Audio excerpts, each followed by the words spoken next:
Hello, everybody, and welcome to episode 25. Wow, episode 25 of the Titanforge podcast. My name is Dratnos. Joining me, as always, is my friend Trell. Howdy. Howdy. And my friend Tettles. Yo. I prefer to go by the name Bear God X. Tettles, the elite druid, here with us. That is my name. Tettles somehow rated 2400 now in player versus player as a guardian druid. Yeah. Yes, sir. That is just, it's embarrassing for our society. It makes you think about the world that you want to live in and, you know, the planet that you want to live on and how it's not this one. Okay, so anyways, congratulations on your PvP success, Tettles. Thanks. This week we're going to continue our getting into Mythic Plus series by talking about some of the bosses that we think are the most kind of complicated and have the most difficult strategies or obscure strategies in the game.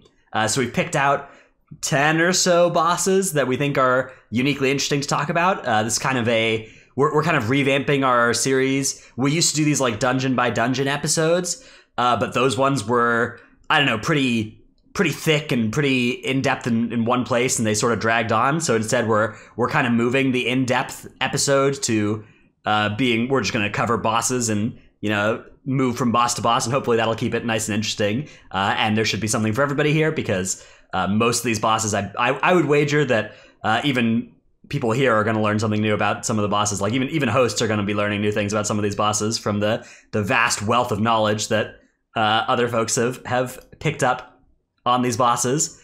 So with that being said, this episode, if you're listening along on audio, there's a lot of, you know, pictures and stuff. I will do my best to paint for you a word picture of what the boss room looks like. But if you're interested, we are going to make the entire show notes for this episode available for everybody. Normally that's just a Patreon thing. But this week, because there's so many, you know, sources that you may need to take a look at, we will make that document available for everybody, and you can take a look at it yourselves and go through and see all the links to all the clips and stuff that we are going to talk about. People in the chat may notice also that there's no natural light in my picture here. Tettles and Trell, were you guys wondering about this? What happened here for me, IRL? This is supposed the sun go down? This is supposed to be attached to my blinds, and it's supposed to help me control whether they go up or down, but it fell off, and so now I am in a state of the blinds being perpetually down until I find a way to reattach this thing. So that's what happened there, for anybody wondering. I was going to ask if it was the air quality in California just being air quality is fine, actually. Like I would have the blinds. I mean, it's good though, because I'm probably gonna go back to bed after we finish recording this anyway. So, anyhow, glad that Dratnos has made it here. Anyhow, yeah, you guys are lucky to have me for as long as you will. It's gonna be a long episode, by the way. Just forewarning. Yes, definitely. Well, not definitely, but probably we foresee this one could go long. So, you know, be ready for that. And we'll give you some timestamps so you can skip ahead if needed to the different bosses in the description. So before we get started talking about the bosses, let's just quickly talk about some places that you can find us on the internet. One new place for that is wowhead.com. Wowhead.com. You can find we got a little spotlight thing here for our last week's episode. Very cool there. So if anybody wants to check it out, you know, leave some friendly comments perhaps on this article thing. Throw me a bone and leave really nice comments like, man, Tettles is the best looking host, and wow, that Dratnos guy is so charming, and I never knew Trell could look so hunky. If you leave comments like that, they're definitely bound to hire us again. True, really, yeah, I actually don't see anything talking about Tettles being handsome here. I really need that money. There was a comment that was removed, and the mods say, please be constructive with feedback, so maybe that one was one saying that Tettles was handsome. Yeah, there's actually no way to be sure. We'll never know. You can also find us on Twitter at Titanforge WoW, where we tweet our topic in advance, and you can ask questions. And you can find us on Discord. We have a Discord server where you can talk to us. People were doing keys in our Discord last week. That was great to see. That was really lovely to see. So, the new US Horde Mythic Plus Discord also firing up in our Discord there. And we have a Patreon site where you can help support the show. And in so doing, help steer the direction of the show. One of the bosses in this week's episode was chosen by our patrons. Spoiler alert. And the most powerful and supportive of our patrons, an elite rank of special people, are Paul, Gu, Nevernude, Ahar of US Proudmoore, King of Skills, VTech, Rock, Zuku, Aze, Ja, and Adestria. Big thank you. Gapezilla in the chat here asks, can I be a Patreon for free? I think that's perhaps a misunderstanding of exactly how this works. All right. Shout out Gapezilla. I'll be doing keys with him on Tuesday. Shout out Gapezilla indeed. Okay. On to talking about the bosses. But first, we actually have some breaking news from various parts of... There's actually been a huge amount of breaking news in the past week relevant to our interests and the kind of news that has stirred a lot of discussion. And the biggest changes have been to the gearing system. So let's talk about this in somewhat chronological order of what we learned about. The first thing we learned is that there's going to be a change to Mythic Dungeon rewards. Here is this Wowhead Blue Tracker post. And the basic idea here is that in addition to the current levels relative to Heroic and Mythic gear, there was going to be an additional 5 item levels of gear from completing a 15, both in the weekly chest and in End of Dungeon. So the 15 weekly chest is equal to Mythic level gear, and the End of Dungeon is 5 above Heroic instead of just Heroic gear. Tettles, what was your take on this change here? I mean, initially it felt kind of awkward, especially since it completely dates Heroic gearing almost instantly. Like, as soon as the patch hits, there's no real reason to go run Heroic except for getting upgrades in Azerite. You'd rather just run Mythic Plus. But in terms of how it makes Mythic Plus gearing competitive, it does seem like a very good thing. It almost legitimizes the Mythic Plus in game, especially because the cache is being changed to be Mythic base level 2. That is also very important because previously it wasn't Mythic base level, but it had the opportunity to Warforge or Titanforge, so that was always worth doing. But now it's especially worth doing, right? Trell, how about... Yeah, good. I think it makes Mythic Plus gearing way more relevant in the beginning for a few weeks, and that's going to be where you get the most rewarding gear at first until Raid kind of overtakes that as people get more gear toward the end of the tier, and then Raid will have the best loot from there. But it's hard to imagine like a better compromise in my idea in my mind about how to gear both Mythic Plus oriented players and how to gear Raiders.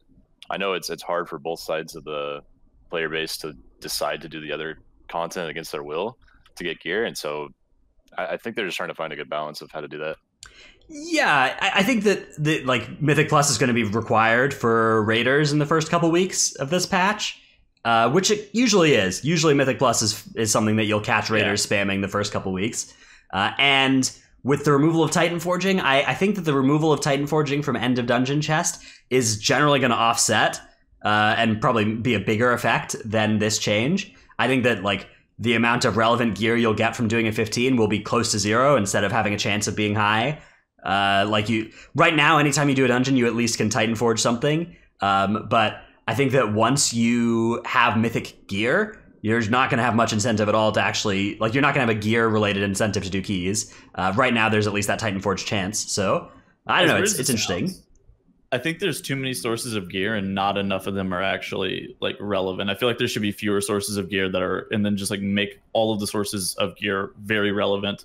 You should, in my mind, you should probably intermingle how you get gear from PvP, Mythic Plus, and Raid, just to make sure that there isn't, like, there can be like a discrepancy, but there needs to be less of one, because right now getting 3 full sources of gear and them all being legitimate cases for having the best gear just makes there a very large issue, especially whenever we're going to start talking about the most recent stuff that changed yesterday. It is pretty daunting to like think that you need to kill, if you want to have the best gear set up in the first few weeks, you probably need to be a hardcore raider. You need to hit 2100 in PvP soon in the tier, which is difficult earlier in the tier for many players. And you have to do 15s in time this next tier as well. So if you're good at all three of those aspects of the game, then you're set. But if you're lacking in one of them, which I think is what the main complaint is from the Raiders, is that they don't want to have to do 15s in time. I think that's pretty tough. Honestly, I got to work on the PvP side. I'm not complaining about it, but I do need some work on it.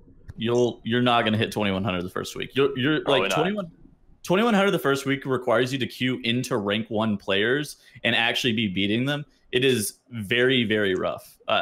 Like I barely got 2100 the first week, and then I dropped down to like 2080 or like right below 2100 the second and third week, so I didn't even get the gear like the second and third week.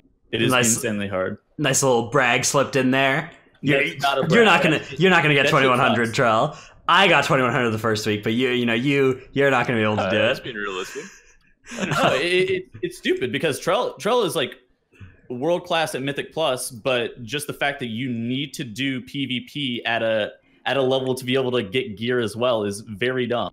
Yeah, I mean, need to is like, I mean, you don't need to do all three kinds of content, but yeah, the people who are interested in pushing for, the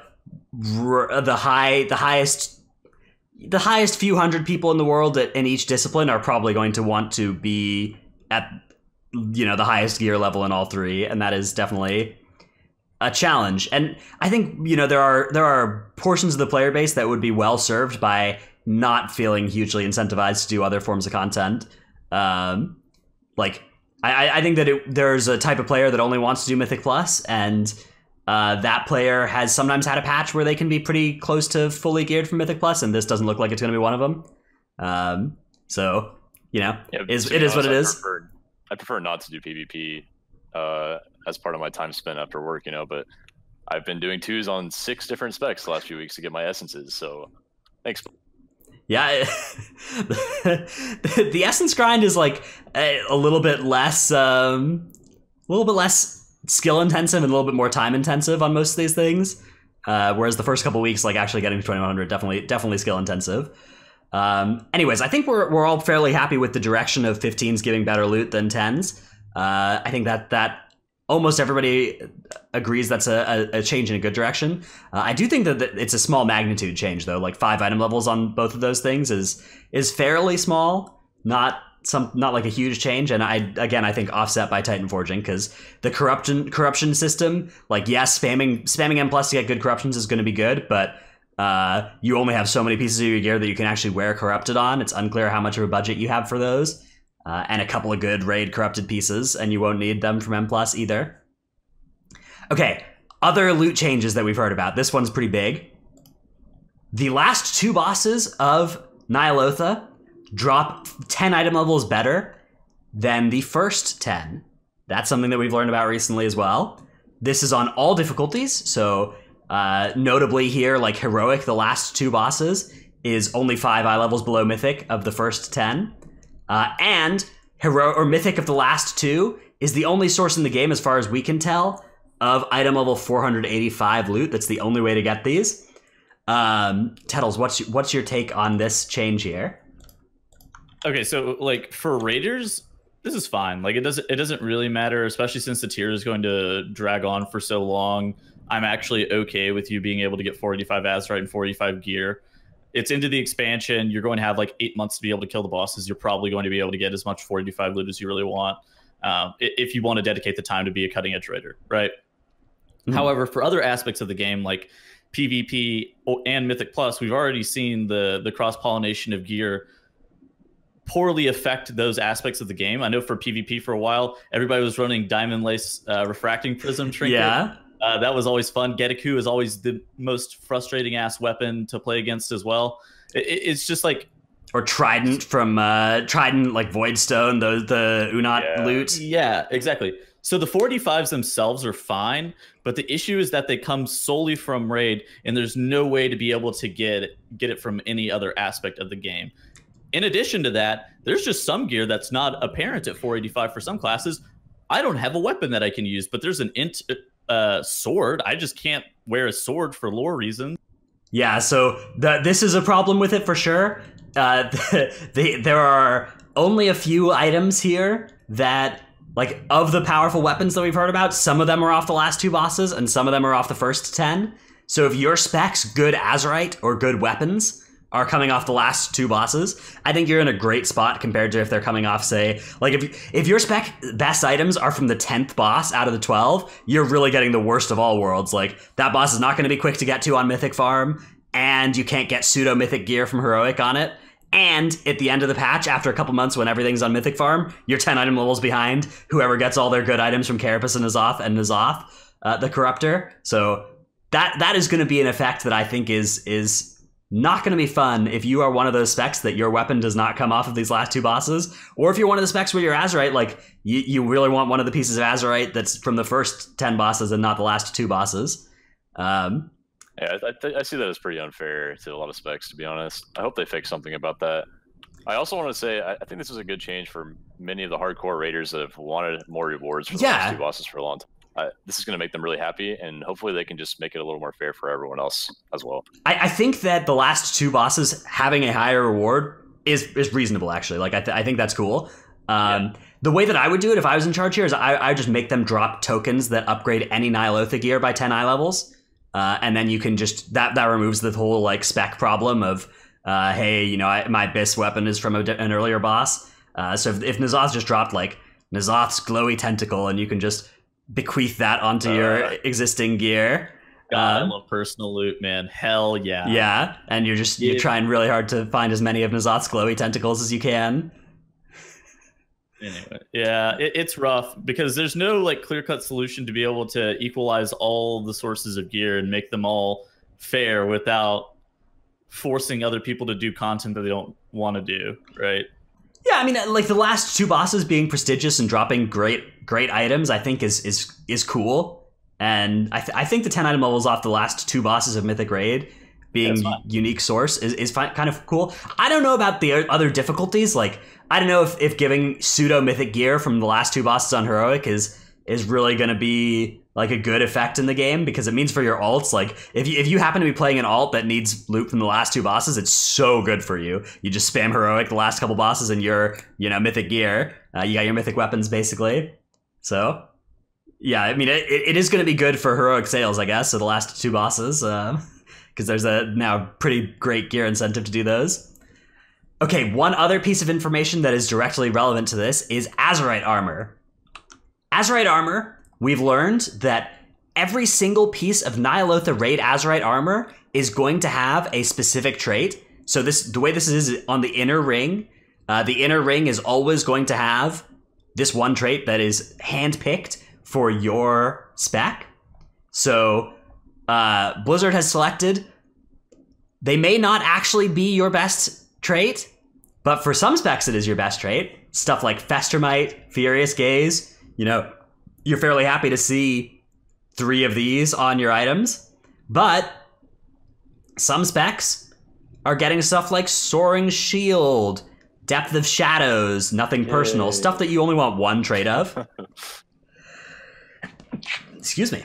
And so that is something that is going to be, it's going to be interesting. I think that it would have made sense to not put these like 1 trait wonders on all of the, on some of the specs. But yeah, here you can see the list if you're interested in seeing what your spec is going to get from this Wowhead article. And again, just kind of, if you're wondering exactly how this works, the way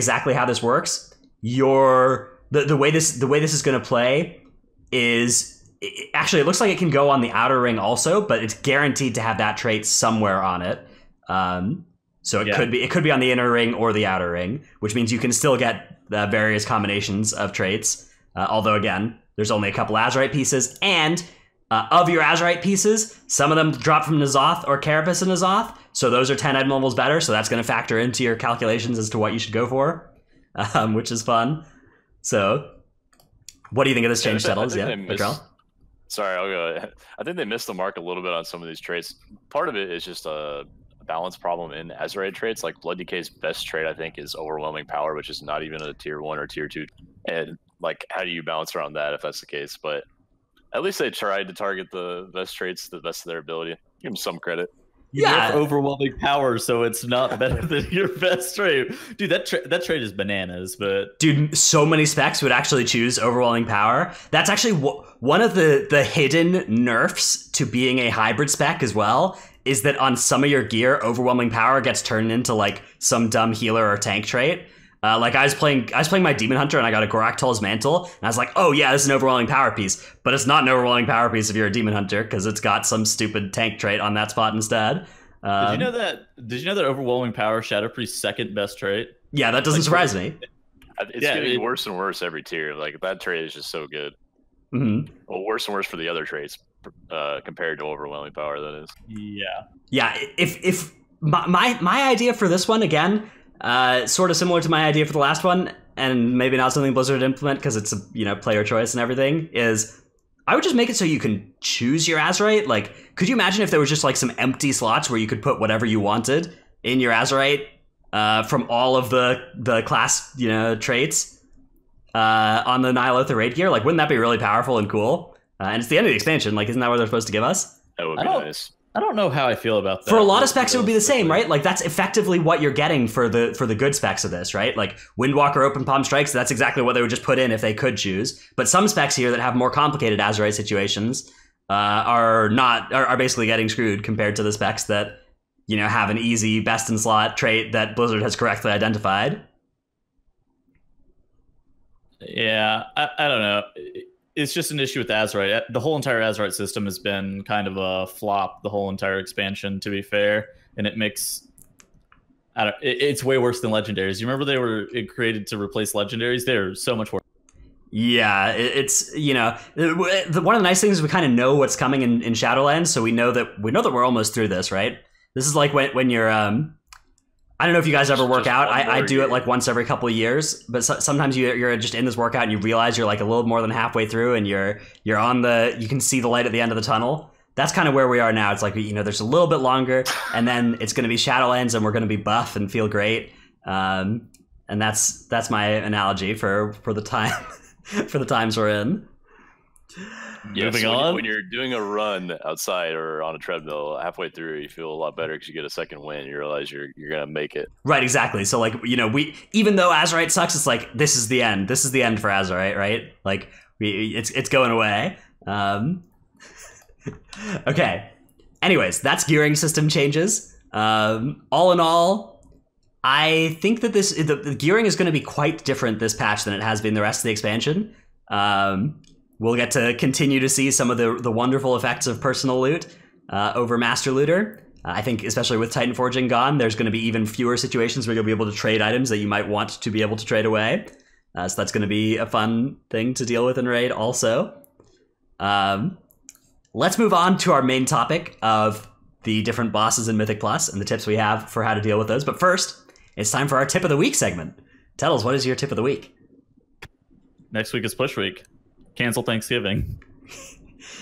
Yeah, make sure you tell your family that you gotta play video games. You cannot come to dinner. It's Push Week. Yeah. Yeah, Mom, I'm sorry. I'm not showing up for Thanksgiving dinner. I'm busy doing Mythic Plus. Yes, yeah. So what we're talking about, for those who don't know, next week is Bursting Volcanic Enchanted Fortified. It is by far the best week on the calendar, and it's not close, actually. Like, it is so much better than every other week on the calendar. Most dungeons, it's the best week for them. There are maybe a couple that you can make an argument that it's one of the other weeks, but this is the week to do keys. Almost all of the best runs of the season will be done next week. The 325s that will be timed this season will be timed next week. For anybody wondering, bold prediction. Bold prediction, yeah. I was gonna say 3 dungeons will be timed. Three dungeon runs will be timed at plus 25 next week. All right, who does them? Who does them? Oh, come on. Petco's group twice. So Rads does them twice? Yeah, those people twice, and the third slot is a wildcard slot that'll go to some other weird team. Could even be in this very call, although one thing about this call is that you're always in danger of having your Boomkin get banned in the middle of your plus 25 run, so watch out for that happening. That'll really throw a wrench in your plans. Maybe Trance doesn't have Thanksgiving.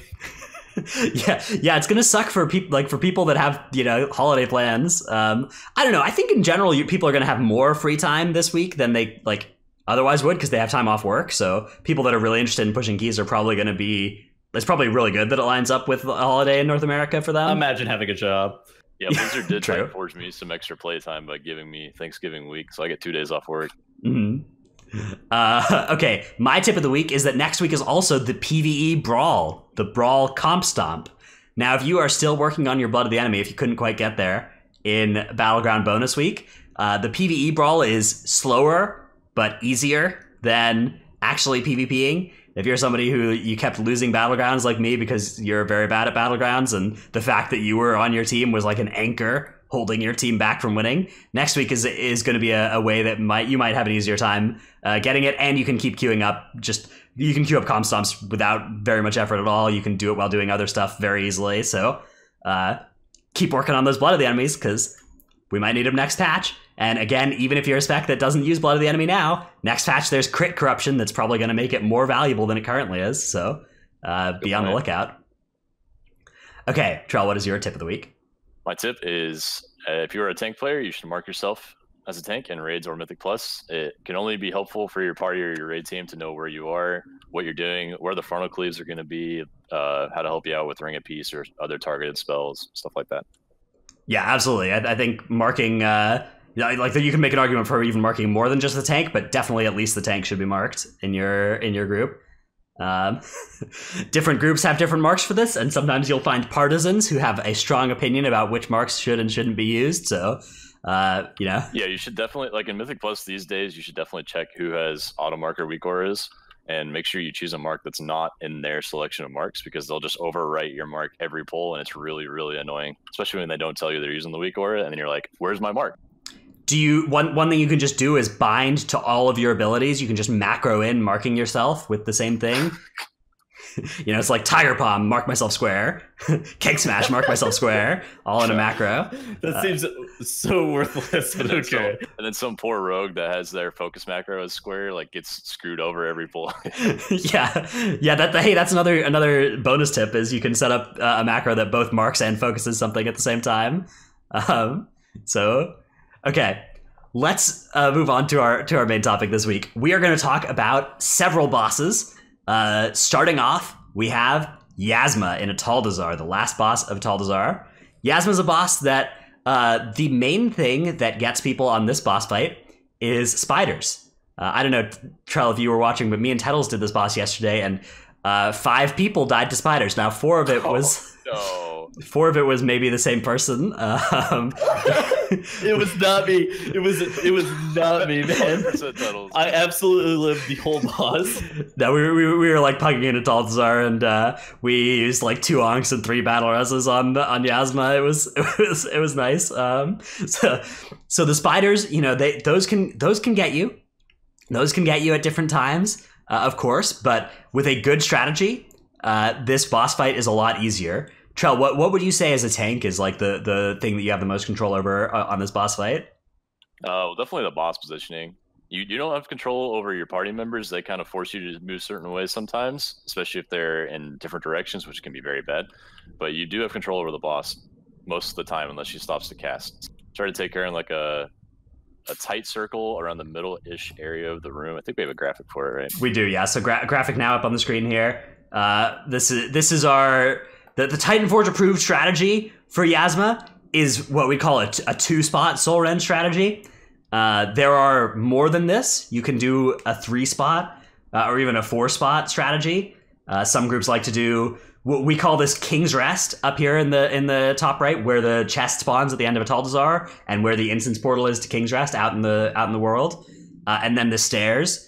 And one of the upsides to doing your soul rends in this spot is that you can get in and out of these zones pretty safely while still pulling the spiders in your direction. Because the way that this boss fight works is that spiders chase players. So you want to move as a group in a tight clump and keep baiting the spiders in that direction.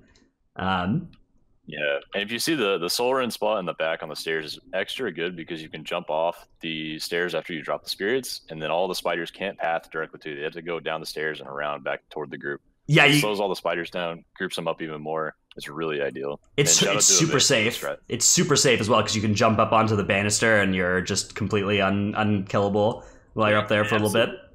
They absolutely can path up the side, by the way. Yeah, but they're not there when they won't be there unless you're there, so you have time to jump off. Unless you spawn the spiders in front of you, they won't path there, but they can come up that ledge. Like, they can walk up that. Yes. So it's not like you can just camp there and have them not no path at you or whatever. In addition to that, you can also use stuff like double jump, wild charge. I know you can jump grappling hook over the spiders as well. So yeah, there's a Z-axis that you can. The way it works is that when you hit a spider, it explodes and then it does damage to whoever is next to it. So you can actually, if you're really fast, if you're sprinting, you can just touch a spider and quickly, jump out and not take damage from it. It depends a little bit on, how much you're lagging and everything too. But if you are far enough away from the spider, once it's popped, it also won't do damage to you. Or if you're over it, you just won't even pop it if you're high enough. If you've got enough elevation. All right. So, question for you guys: do you think there's ever a point in clearing the spiders with immunity, such as bubble, cloak, any immunity? No. I think that's trap. It'll leave puddles on the ground for, I'm pretty sure, the entire encounter. Maybe they expire eventually, but it takes a long time. They expire after a minute or something, yeah? Yeah, I think it's a minute, but yeah. And you'll see, the more you do this boss, it actually makes more sense to never soak, because all the spiders will eventually be clumped up so tight, if you do the strat correctly, that you have just unlimited space to keep moving backwards around the room in a circle. Yes. And the big point as a tank is you want to move Yazma slowly around that circle on the picture there, because you got to make sure that she ends up close to the soul rend spots when she casts it both times as it comes around. So you figure out the pace as you do it, but you just want her to start casting soul rend when she's closest to those two circles. It depends a little bit on how many soul rend spots you're doing. Some groups like to do, King's Rest, corner as their soul rend spots, and if you're doing that, you need to move a little slower than if you're doing King's Rest and stairs, because you need to do 3 rotations instead of 2 in the same amount of time. Or sorry, 1 rotation instead of... You need to go to 3 spots instead of 2, if that makes sense. So you're going 2/3 as fast. So one of the nice things about the 2 soul rend strat is you can actually move the boss fairly quickly compared to if you're used to a strategy that involves doing a soul rend in each corner, for instance. Yeah, absolutely. It's a disciplined movement fight. It's a fight where where ranged being off by themselves can start to cause problems, because that'll spread the spiders around. So having your ranged kind of follow the group or be ahead of the group rather than behind it will be nice for not grouping or for not spreading the spiders too much.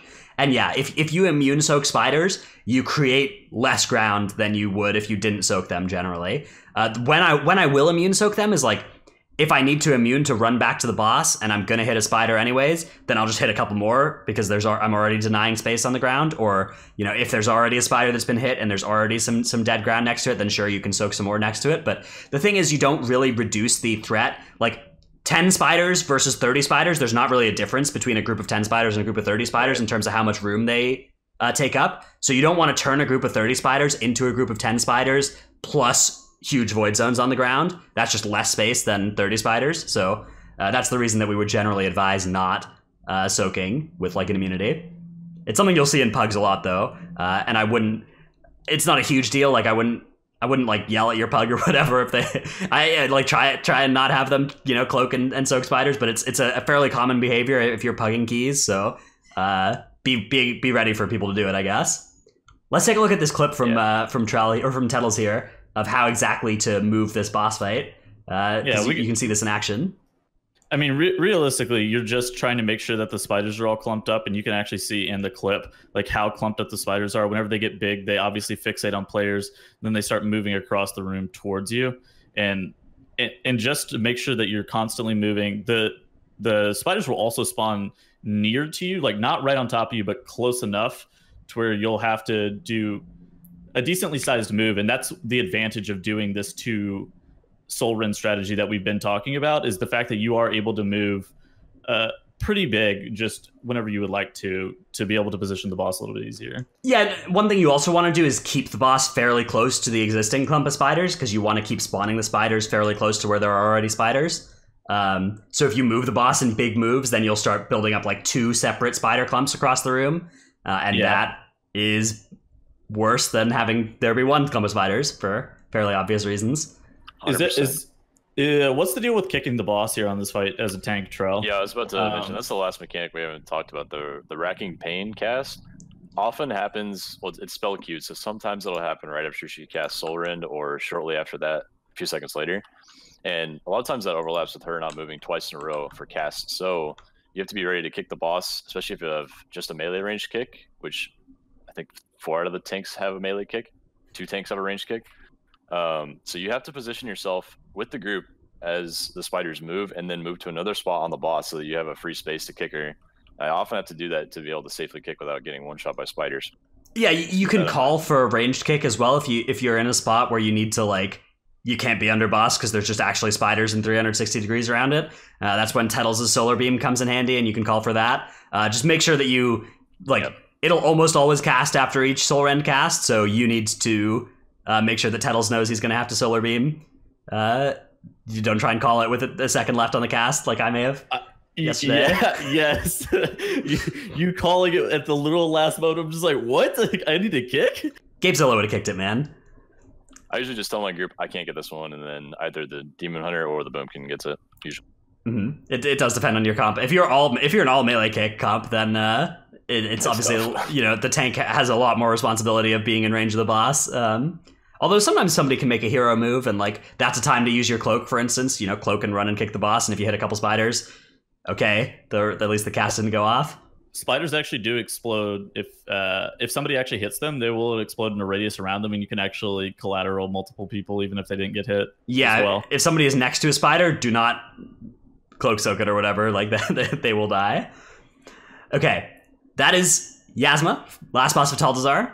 Let's move on to Skycap'n Kragg, the first boss of Freehold. So first boss of Freehold, this one I would say is one of the bosses that murders the most group on tyrannical weeks, and it's also one of the bosses where if you can successfully kill this boss and not wipe, you're often home free in a high Freehold key. Like that is often this is often the check to see if you can do it. Depends on which council captains are active. Like Eudora is another difficult one, and we'll get to that in a little bit. But Skycap'n Kragg is a big one, and the reason for this mostly is Azurite Powder Shot, an ability the boss has, does very big damage, very big magic damage that can be tough to avoid. However, there are ways to mitigate it, and that's what we are going to tell you about. So Trell, where would you like to start the discussion of how Skycap'n Kragg works? This is a really complex boss. I think we should just start in phase 1. Phase 1's a very different part of the fight. It lasts until the boss hits 75% health, and so you usually just keep the boss approximately where it is on pull, where it spawns on pull, and then everyone kind of stays in melee range, including ranged players, so that the boss doesn't charge a million yards away and people lose uptime. You want to get through this phase as fast as possible. On tyrannical, if you get hit even once, you probably want to use a health pot right after, just in case he shoots you again 2 times in a row, because you will die on high tyrannical. Yeah. So it's like a fire damage shot, right? That's also dodgeable in phase 1. Is my understanding of it? No, it's physical. It's physical. Okay. It's a physical damage shot in phase 1. I don't know why. Stupid boss. This is also a really good same time gun. to use darkness. Doesn't make sense. Yeah, it's actually a really good time to use darkness. Is probably after the first charge, just to be able to mitigate a bunch of the shots. Also, if you have a friendly warlock, I'm not saying that you bring them to the key, but I'm saying that you summon them outside of the instance and grab their health stones right before the key. Yeah, it's a really good health stone spot for sure. Mm-hmm. I'd also be mindful of his charge. If you stand in between him and his charge, you won't get hit. But if you stand in his swirly, you will get hit. So you can let him go through you on the charge and keep DPSing. Just don't stand in the swirly. Mm-hmm. It only hits the swirly. It's not like one of the actual charge abilities, which later in this dungeon we see the exact same swirly animation from the duelists, and those behave differently. So that's fun. I would say that you should also be stacked up in melee. Most of the healers get some advantage of being able to have everybody stacked up in melee. Plus, not charging the boss across the room is always a major. Yeah, that's DPS increase for sure. And it means you can all get in the darkness. So that is useful also. Good. Like for every healing class too. Like every healing class has something like Efflorescence or Healing Rain or Paladin Mastery that being stacked just helps them heal you fast. Mm-hmm. Okay. So that's phase 1. Phase 1, we highly recommend bloodlusting this phase because the longer you are in phase 1 will eventually kill you. That it does huge amounts of damage. and your healer is just trying to get through there until you can, make it to the next phase without somebody getting shot twice in a row before they run out of, holy shocks or swift mends for the people. Okay, so when would you bloodlust the first pack of the instance versus bloodlusting Skycap'n Kragg? Because I feel like that's pretty unknown for most people. Then. So I think on a tyrannical key, you should always in a high tyrannical setting, you should never put yourself in a spot where you're doing Skycap'n without lust. I think that. Like, if you would be doing the first pack and you feel like you need lust to do it, you should instead just Shroud to the boss and lust there and then do different pulls than the first big pull. On fortified weeks, however, then, doing 10 mobs at the start and lusting sounds good to me, and you don't need it for Kragg. I agree, yeah. I think lust is good on fort as long as you're doing 2 trash groups instead of just 1. Otherwise, you should lust the boss, and then lust boss always on tyrannical. This is I would describe this as a mandatory bloodlust in a high key setting.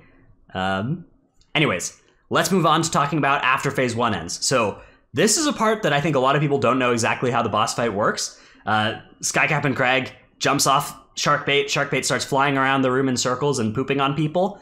And it feels random, but it is not in fact random. There is a science to how the baits work.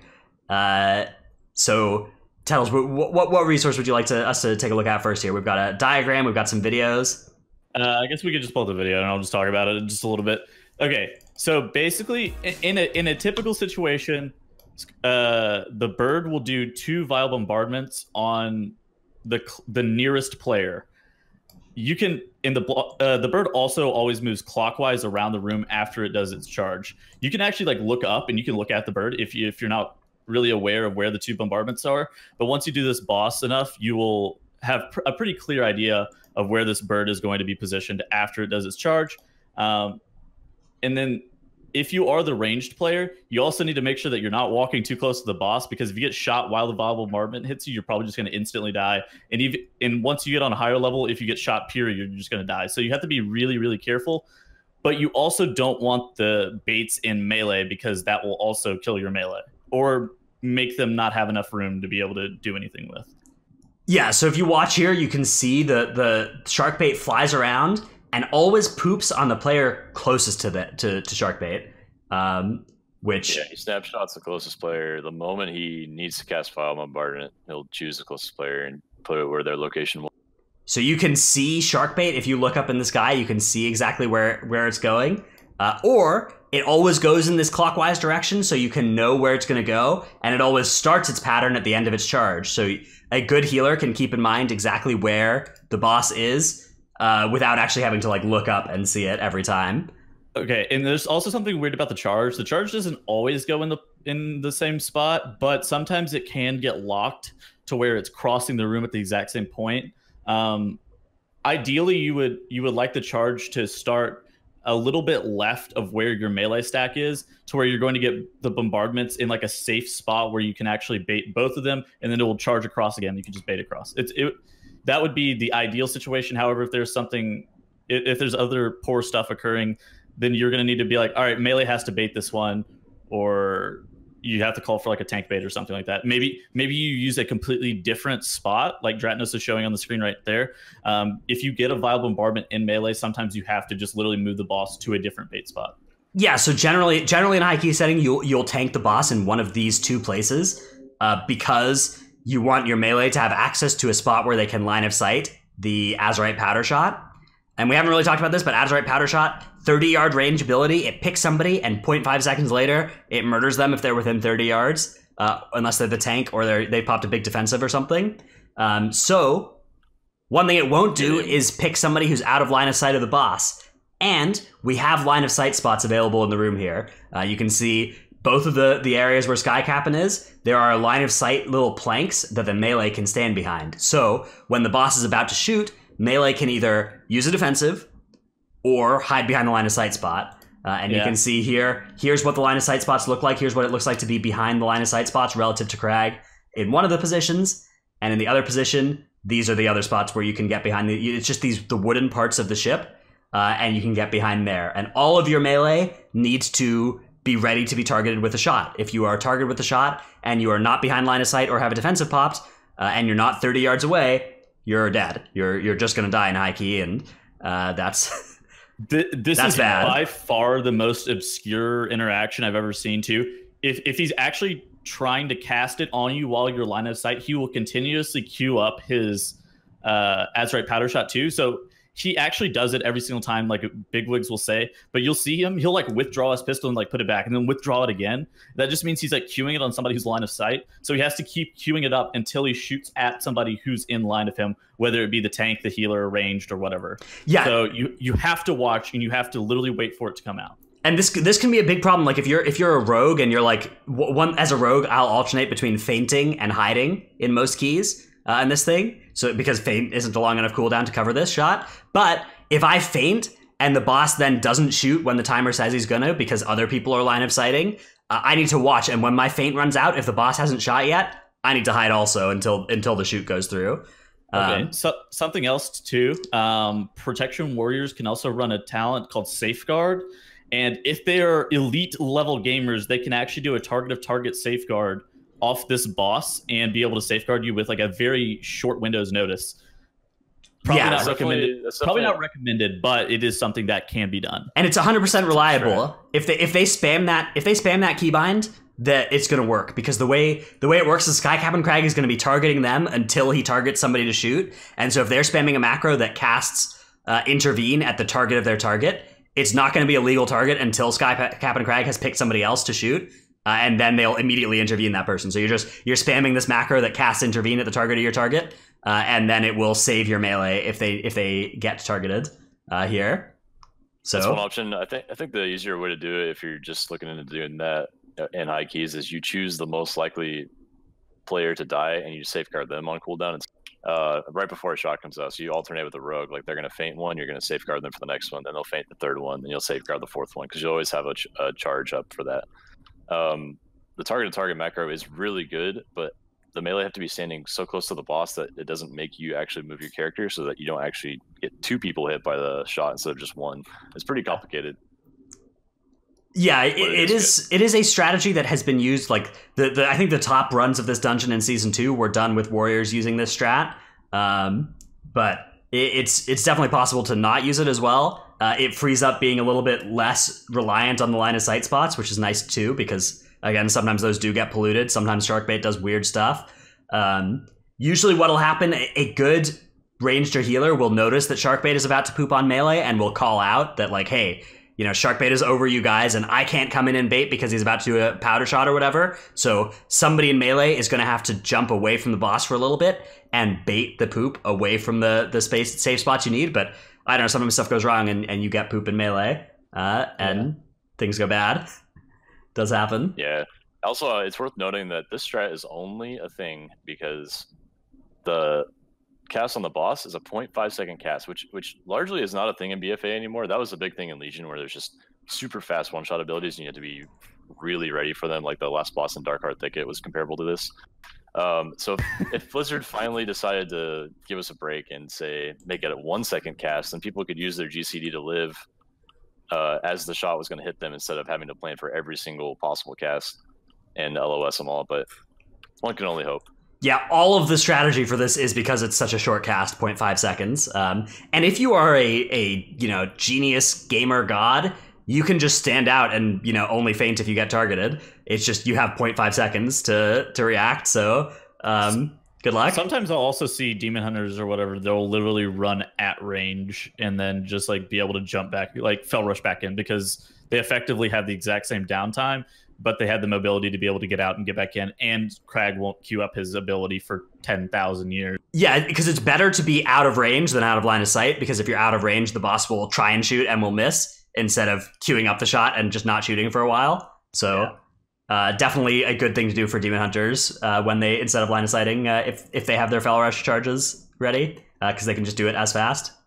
Very good call. It's also, I don't think we mentioned it yet, but those two spots that were on our diagram are important, because not only do the melee have LOS spots right there next to the boss, but all three people over there, likely two melee and the tank player, the yellow is the tank player, none of them will ever be hit by the bird charge. It's actually impossible for the bird to hit those two spots if people are positioned properly. So only the ranged have to dodge the birds, and only Tidals has to suffer from the bird killing him. Yeah. Hey, it doesn't one for some reason. The only ability on this fight that doesn't one shot you is like the bird shot. Which that is the ability that should be the most one shotty when you think about it, right? Like, right? Yeah, it's so telegraphed and dodgeable, but Tettles must have make more sense. Tettles must have actually paid somebody off at Blizzard to not make that ability a one shot. That's got to be what happened because it gets hit by it actually every time. Dude, you are grossly exaggerating how often I get hit by that bird.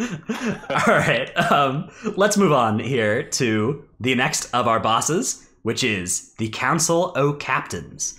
Now, Council of Captains is a weird boss because it's different every week. Some weeks Eudora's friendly, some weeks Jolly's friendly, and some weeks Raoul is friendly. By far, the easiest week is when Eudora's friendly. Whenever Eudora's friendly, the boss is effectively free. You can do no wrong. The boss is so much easier. You get easier mechanics on the other bosses as well, because Eudora stuns them randomly. Yeah, it is absurd. And for anybody wondering, next week is that week also, in addition to all the good affixes. So very, very good Freehold week coming up. But Eudora is not always friendly. Sometimes we do keys even when it's not push week. And we do have to deal with Captain Eudora. So Tettles, where would you like to start here on the Council of Captains? Do you want to talk about Eudora line of sighting and how she works? Perfect. Okay, let's do it. So Eudora does a shot, and it is physical damage, so it means it's mitigated by armor. So some classes like Balance Druid or Plate Wearers actually have an easier time of living this, especially if they're getting shot 2 to 3 times in a row. However, if you are a Clothy, the shot is line of sightable, and she doesn't like. It's not like Kragg where she'll recast on somebody else. If she shoots in your line of sight, she just like starts queuing up her next ability, or she'll start mailing the tank again, or whatever else she's gonna do. Yeah. So that's always an advantage. In addition to that, whenever she like leaps away and does her grape shot where she's firing across the room, that's also line of sightable. And there are 2 spots that you typically look to line of sight. One of them is like behind the stairs, not normally advised, and the second one is like there's like this pillar on the right side that people will typically use just because it gives you a little bit better vantage point. Plus, you're able to get around the pillar as much as you would like and line of sight the grape shot. So, yes, so that's the most common stuff. It's from the house, like where the Swabby spawns, right? The Swabby's like hanging from a little beam thing on this house. Yeah, there's a pillar right next to where the Swabby normally is, and that's what a lot of range use. I think we did not get a picture of this. Unfortunately, I did not think this through. No, but I can show you where it is when we show you a different part of this fight, roughly. So yeah. Let's fire up one of the diagrams here, and this diagram is going to explain the spots where you cannot stand as a tank, or you will potentially evade the boss. DPS or healer, actually. Yeah, you can reset the boss. If you or the boss just randomly steps on one of these spots, it can be game over. It can happen to you. Here are the spots where the boss can reset. There are only a few spots where the boss might reset if you stand here. So try not to stand on any of these spots in this room. My favorite is the rocks, the 3 rocks here. This is a very common spot to stand and reset the boss. I hate this fight. but also staircases, little wooden pillars, and of course the Trellski bench here. This is the bench where Trell stood on this bench in the MDI and was benched from the MDI as a result. So it works out perfectly. This is the spot where it can happen. Yeah, so the tank is most likely the one that's going to reset the boss most of the time. However, the bosses do target DPS players briefly for some mechanics. And so I've seen like a DPS accidentally rolling onto the staircase where I have one arrow there and resetting the boss like while being shot by Eudora, as an example. So everyone has to be aware of it, unfortunately. It's just one of those many bugs you have to play around in BFA. Dude, I also love whenever Eudora will sometimes jump out and do a grape shot and just instantly reset herself. That's a good one. By far my favorite. I think what causes that to happen is if she jumps over one of these reset spots, she'll just reset.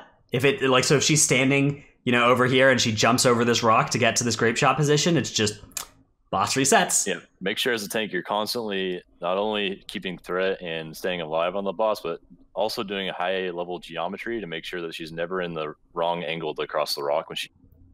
Yeah, and again, it's not like you're not going to see this every run, but if you do freehold like 10 times or whatever, and you're not paying attention to this, you're going to reset the boss in one of those runs at least. It just happens like if you do this place enough. So every single arrow you see on this screen, we have learned the hard way. Each of these arrows has cost us a keystone upgraded.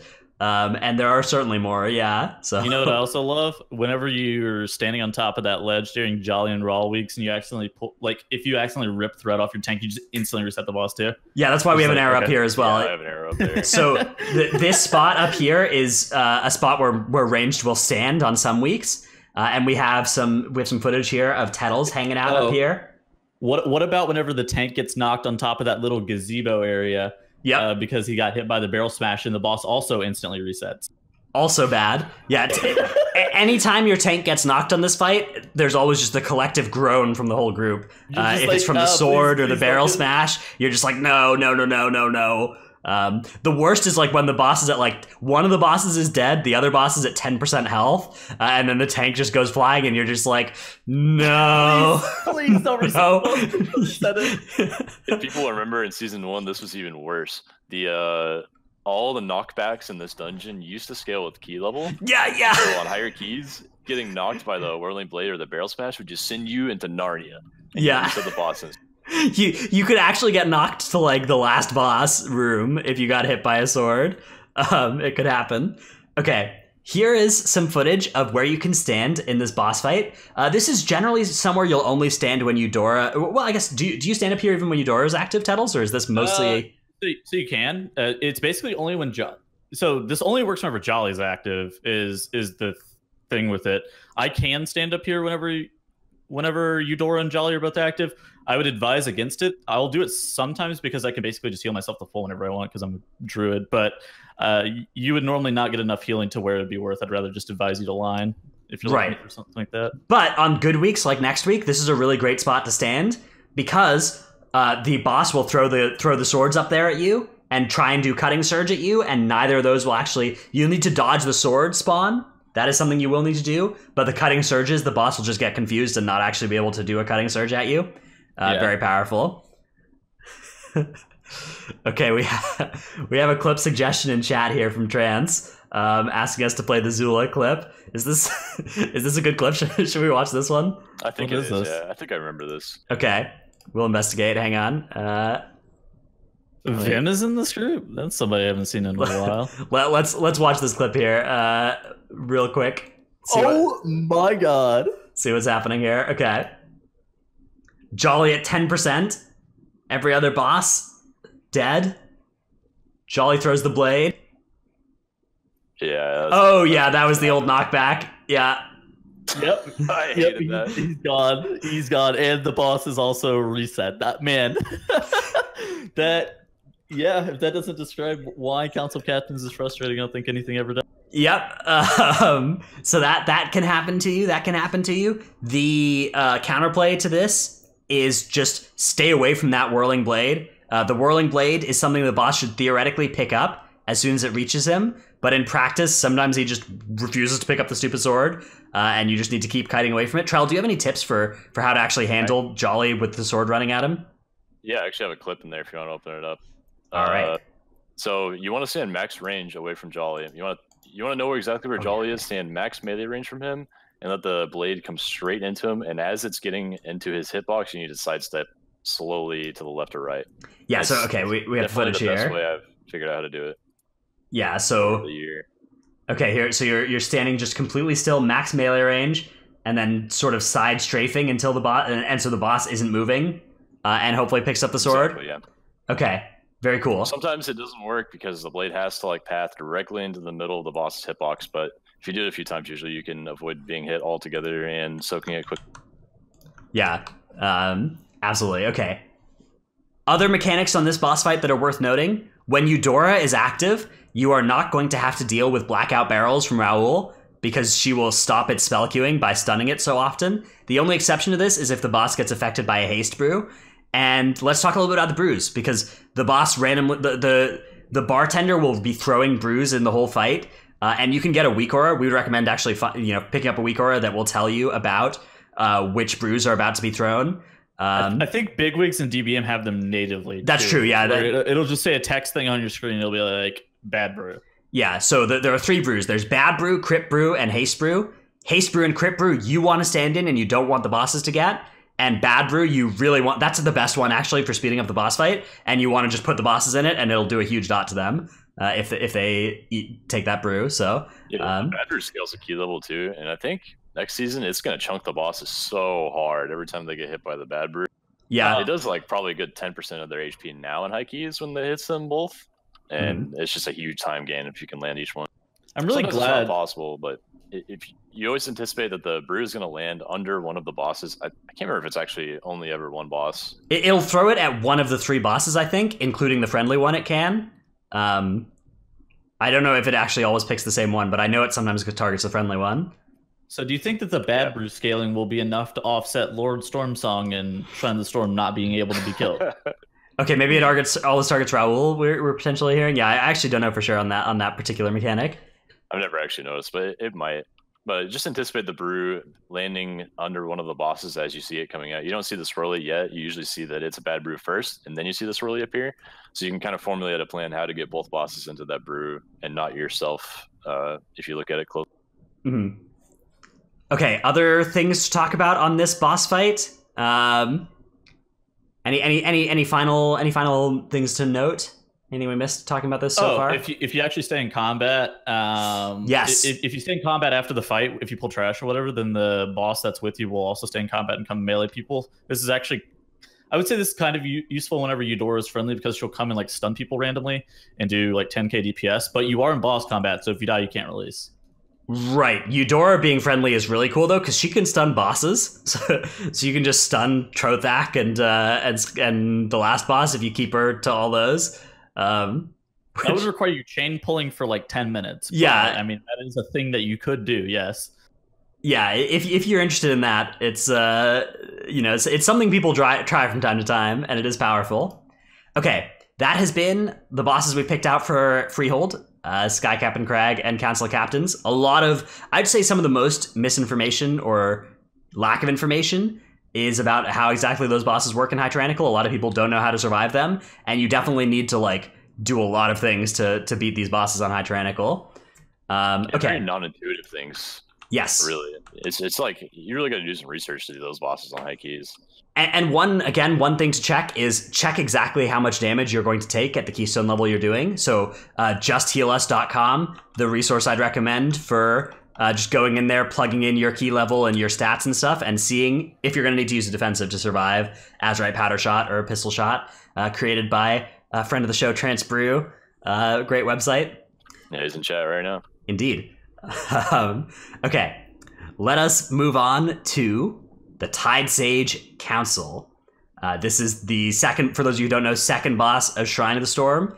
A lot of stuff going on in this fight.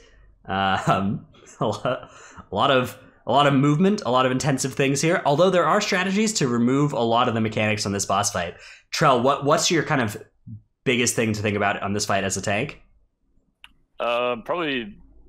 Well, my biggest thing is kicks first of all. Once that's handled, then making sure the boss doesn't drop his debuffs or her debuffs, primarily on the caster boss, so that she dies faster. Honestly, like every time all the debuffs fall off the caster boss, damage will slow down by probably a good 5 seconds on the timer for the boss fight, I'd say.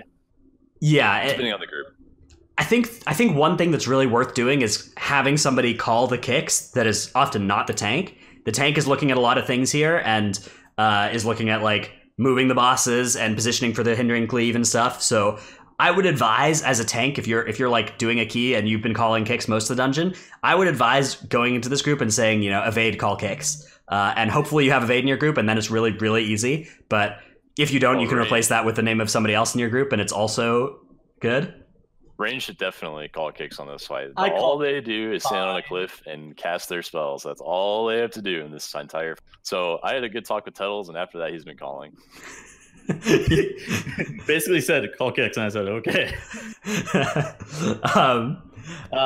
Okay, so do you think there's ever a world where you actually let the kick go through, so where you don't have tornadoes? This is the method to use strategy that we saw in MDI from them, right? Let me backtrack a little bit. If you actually let the cast go through on the boss while she has the tornado where it's queued up, she will actually reset and not spawn the tornadoes. That's what I was referring to. Is there ever a world where you actually let the cast go through to where you don't have tornadoes on the platform?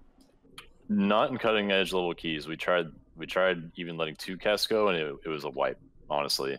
And unless everyone has defenses, which you probably should not use tank defenses on the higher level keys. But if you're doing 18s MDI style, then yeah, letting some casts go is probably the play. Yeah, because tornadoes are more lethal than the cat. Like your healer can heal through it in an MDI key, but at a 24, you just can't take the cast or the tornado damage. Okay, we do have a safe spot on this fight that you may not be aware of. Is this in the clip that you have here, Trell? Is this something we should play now? The Twitch video. We didn't get a clip of the safe spot, I don't think. Okay. But this is how to not drop the debuffs. Let's watch this clip, and then we can also cover the safe spot after. So this is from Trell's stream of how to keep moving the boss. So one thing that's worth noting is that Brother Ironhull always places the reinforcing ward underneath Galecaller Fae, snapshotting Galecaller's Fae's location when Brother Ironhull starts the cast. Depending on your group's comp, it's actually really important to make it so that the bosses don't stand in that for even a tick, because it will remove dots. So if you're playing with an assassination rogue who's just vanished and placed some empowered garrotes on these things, or if you're playing with, a shadow priest who has vampiric touches and shadow word pains on both, or a fire mage with a huge ignite on one of them, that can be really tragic if you do remove the debuffs with reinforcing ward. So be very careful of moving the boss as that cast is about to come out. And you want to be away from the boss as he's casting the reinforced ward, and you want to make sure that someone is kicking instantly on the next cast so that she moves out, because she does have like a half-second grace period where she won't drop debuffs, but she has to move like right then, or else she is going to drop all her debuffs and kill the poor assassination rogue's damage and the fire mage's damage. Now, the strategy we'd usually recommend on this fight is focusing Galecaller Fae, killing Galecaller Fae first, and then when Brother Ironhull is left at like 60% health or whatever, pulling trash onto him even. This is a good spot to, once it's just Brother Ironhull, you can pull trash onto him, but the fight is lethal while Galecaller Fae is involved, so we usually would advise in a high key, killing her first. In MDI, sometimes groups will even cleave, because that's, they don't want to pull trash onto it, they just want to kill the bosses as quickly as possible and move on. But in a live key, it's almost always groups will kill Galecaller Fae first. So okay, so and this boss also requires a 3 melee kick rotation, which is fairly important. If you do have a ranged kick, you can pepper them into the rotation. However, I would generally recommend advising you to hold the ranged kick until a melee kick gets missed, and as soon as the melee kick gets missed, the range should just like instantly just kick, to try to make sure that Galecaller Fae doesn't cast like 4 or 5 times in a row in quick succession. When we say melee kick, we mean the 15 seconds. 15, yeah. So shaman technically have a melee kick effectively in this paradigm, like an elemental shaman, even though they're not melee, do have a melee kick, which is worth noting. It's just slang we use in Mythic Plus a lot. It's just like this mob requires two melee kicks. Just like an easy way of letting everyone know that the tank and 1 melee player can handle the kicks on that mob forever. Yeah. Mm-hmm. And in this case, you need 3 melee kicks, or else you are going to start getting cast. So if your group comp is double ranged or more, then you are going to run into problems here. It's really not that bad. You actually can go melee ranged, melee other ranged. Yeah. So if you have two 24-second, if you have 2 15-second kicks and 2 24-second kicks, you're fine. But if you have 2 15-second kicks, a 24-second kick, and a 1-minute kick, I can't think of any 1-minute kicks off the top of my head. Then you'll get 1 cast every minute. Yeah, right. Yeah, which is also not that bad. It's not the end of the world, no. But it's not. It leaves a lot less room for error as well, because you have none of your kicks are able to be used as backups. Like if you actually miss one of your kicks as well, that's a guaranteed cast to be going through soon. Also, so. Care of that. A lot, actually, that boss is very difficult to survive. Yeah, because also kick. You need to stand like outside of their frontal cleave, away from the tornadoes, which can sometimes be moving very quickly, and you need to get your kick. And sometimes that just doesn't line up. Sometimes people will mess that up. So you have a lot more safety in your group if you're 3 melee versus 2 on this fight. You can pull back up that video, Dratnus, and we can just kind of show people where the melee safe spot strategy is for this fight. So realistically, there's probably 2 or 3 of them that you could use, but it involves the melee being out of the arena and then the tank just running the bosses along the ledges.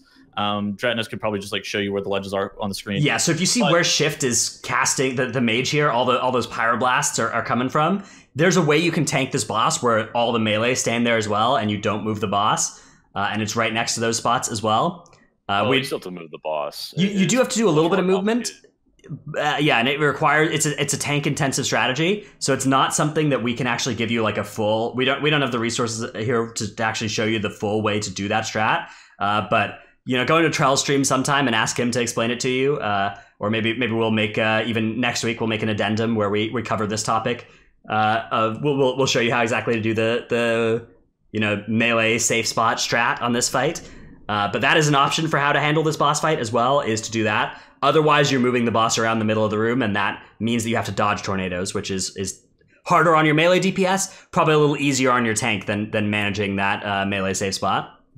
Yeah, in general, I think I would advise against doing this melee safe spot strategy just because it's really easy to get reinforcing ward underneath the bosses, just making your damage 0, because the boss will then start casting for prolonged periods of time. If he charges up the frontal cleave while he's also inside the reinforcing ward, then you're just like sitting there for like 10 seconds just doing nothing. Or you could just tank it there perma, honestly. Like there's actually this ledge where the tank doesn't even get hit, and if you really would like to, you could do the Dratnos strategy where you just sit on the ledge the whole entire time, you eat the full and reinforcing ward, and then you just move on afterwards. Look, man, when the key is already depleted and you just need to kill this boss and you've wiped 5 times to it, you just sit in the reinforcing wards, you just wait for them to expire and you never move the boss. I endorse that strategy, yeah. It's a good play.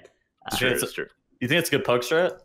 I think that probably a better pug strat is to just run around the middle of the room. I think people are going to be a lot more familiar with that. I don't know, if you're trying to hard carry a key as a tank, then you can maybe try and do the safe spot thing. But anything that requires everybody to be on the same page, I'm not sure about as a pug strat. Yeah, that spot's like super pixel perfect too. Where you never have a chance of getting hit by tornadoes. Okay, let's move on to Lord Stormsong, also in Shrine of the Storm, the third boss in here. Trell, what's the key takeaway for how this boss works in a high key setting? There's not too much going on for a tank. It's all about your DPS and healer surviving the mind controls, which gets out of hand the higher key you go into on this boss. But generally, you want to tank the boss in a circle around the room, kind of like Yazma, and just make sure you have enough space. It's actually just like Yazma. Like the orbs are just like the spiders. They spawn on a player. You want to group them up and move together as a group. Yeah, so we have back into melee range and kick the boss carefully. We have a diagram here again of exactly how it works. Also, you just move the boss in a circle. The orbs, they're a little easier to dodge than the spiders because they stay fixated on the same person. They don't change fixates every time they get big. So it's a lot easier to manage than spiders, and also the orbs get soaked every so often and reduce the amount of them in the playing field. But it is very much the same sort of movement, yeah. Direction doesn't matter. No, it's just you just got to keep moving and keep the orbs together. Really, I would not describe this fight as a movement intensive fight. Like you can kind of just YOLO the movement here and you're fine. Whereas if you do that on Yazma, you're a lot more likely to run into problems. Yeah, that's true. I'd say the big thing about this fight is the mind control mechanic, especially in high tyrannical. The orbs deal damage that will not be enough to break you out of the mind control. If you start getting into keys higher than even like a +10, you're going to need more than just the orb damage on a tyrannical key to break through the mind controls, unless you pre-immune the first mind control. And that is a really good strategy to do. If the first Ancient Mindbender that goes out, everybody in the group should use Cloak of Shadows or whatever they can use to avoid them getting mind controlled. Metamorphosis actually works for this as well. This is a little known fact. If you, fans of my YouTube channel may have seen my spec spotlight on Havoc Demon Hunter explaining how exactly this works. But basically in the 1 second after you press meta, you're immune to a lot of effects, and that includes Ancient Mindbender. So using it there will ice block, yeah. Or running away really far is another strategy that can work for you. What is it, 50 yards? You got to be really, really far. Yeah, so boss being tanked next to one of these pillars and the rest of the group being like up at the top of the bridge or at the far opposite side of the room can work for this too. If you really want to make sure that there are enough orbs to have them later in the fight, this is something you can consider doing. But realistically, more often, you're just going to have the whole group there and you're going to 50-50, and either the boss fight's nice and easy because you don't get mind controlled, or you have to use the water strategy to get through the mind controls, which is a lot tougher. Because the little jacuzzi behind Lord Stormsong does very high damage that you can use to break people out of the mind control. Let's watch our friend Tettles here as Tettles gets mind controlled. You also just pray to God that you don't get hit by the mind rend as well as soon as you come out of the mind control, because then you instantly die. Because so it's always a great. Our friend Tettles in this clip, targeted by mind control, eats a couple balls and then gets into the jacuzzi, takes a little swim downwards. As soon as he's broken out, he immediately swims upwards and gets out of the damaging area, and then disengages out of the pool. That was close. I almost died to the quake, man. Yeah. Okay. One thing that I don't like about what Tettles has done in this clip here is that as he gets mind controlled, he eats the balls first and goes into the jacuzzi afterwards. My preferred way of dealing with this mechanic is to use the jacuzzi to get to like 60% health pretty quick, and then jumping out of the jacuzzi and eating the balls to get the last 10% done. I would say that that's very dangerous because you're going to probably get mind controlled if you do it that way. You need to have enough time. Yeah. I think actually Tettles is right here. Druids have Ysera's Gift, which heals them a lot. Right, so he needs to just get through there fast. That makes some sense to me. I think you do sit in the pool the whole time. Right, but if you're gonna sit in the pool the whole time, I don't know. I don't know if it's a good use of time to be eating those 3 balls up and you're still at 100% health when you actually get into the jacuzzi. Well, you might be right about that, but even still, I actually take no damage. Yeah, but nevertheless, you have to sit underneath the surface of the water just a little bit. You don't want to go too far down because once the mind control breaks, then you can potentially die to the water. So you want to sit just low enough to where you're taking damage. You instantly come out. If you're like a demon hunter, you like double jump like insta, and that will probably get you out of the water as well. Yeah, the sooner you can get out of the water right after an instant. If you're at the top of the water, you're not going to die. You don't take damage while you're atop the jacuzzi. So use that to your advantage, right? As soon as you get broken out of the mind control, you spacebar upwards, and you're fine. Now, there are other ways to get your mind control broken, depending on which affixes are active. Quaking and volcanic are the 2 ways that I know how to break out of this. Our doc says quaking and explosive. I don't actually. Do you take explosive orb damage if they explode also? Yeah, you do. Okay, so quaking, yes, you do. Quaking, volcanic, and explosive are the 3 affixes that can help you get out of mind controls nice and fast. Fireshar in chat also reminding you that you can also jump off the edge. That is true. I guess you do get ported back to the death spot, like right there. I guess it is technically possible to avoid getting mind controlled by jumping off the edge, and that's better than getting mind controlled probably. Like if you realize you have 1 second left and you're gonna get mind controlled, it's probably better to jump off the edge than not. Sanguine? Yeah, I guess Sanguine would also work for this probably too. I wonder if there's a way to bring a Sanguine pool to the boss room. Probably won't last for long enough. Like Sanguine pool will go away after the first mind bender anyways. The tentacles don't spawn. They don't. So you'd have to bring like one of the cultists like really far. Yeah, so I guess technically something that would work, but realistically not something that will not practical. Yeah.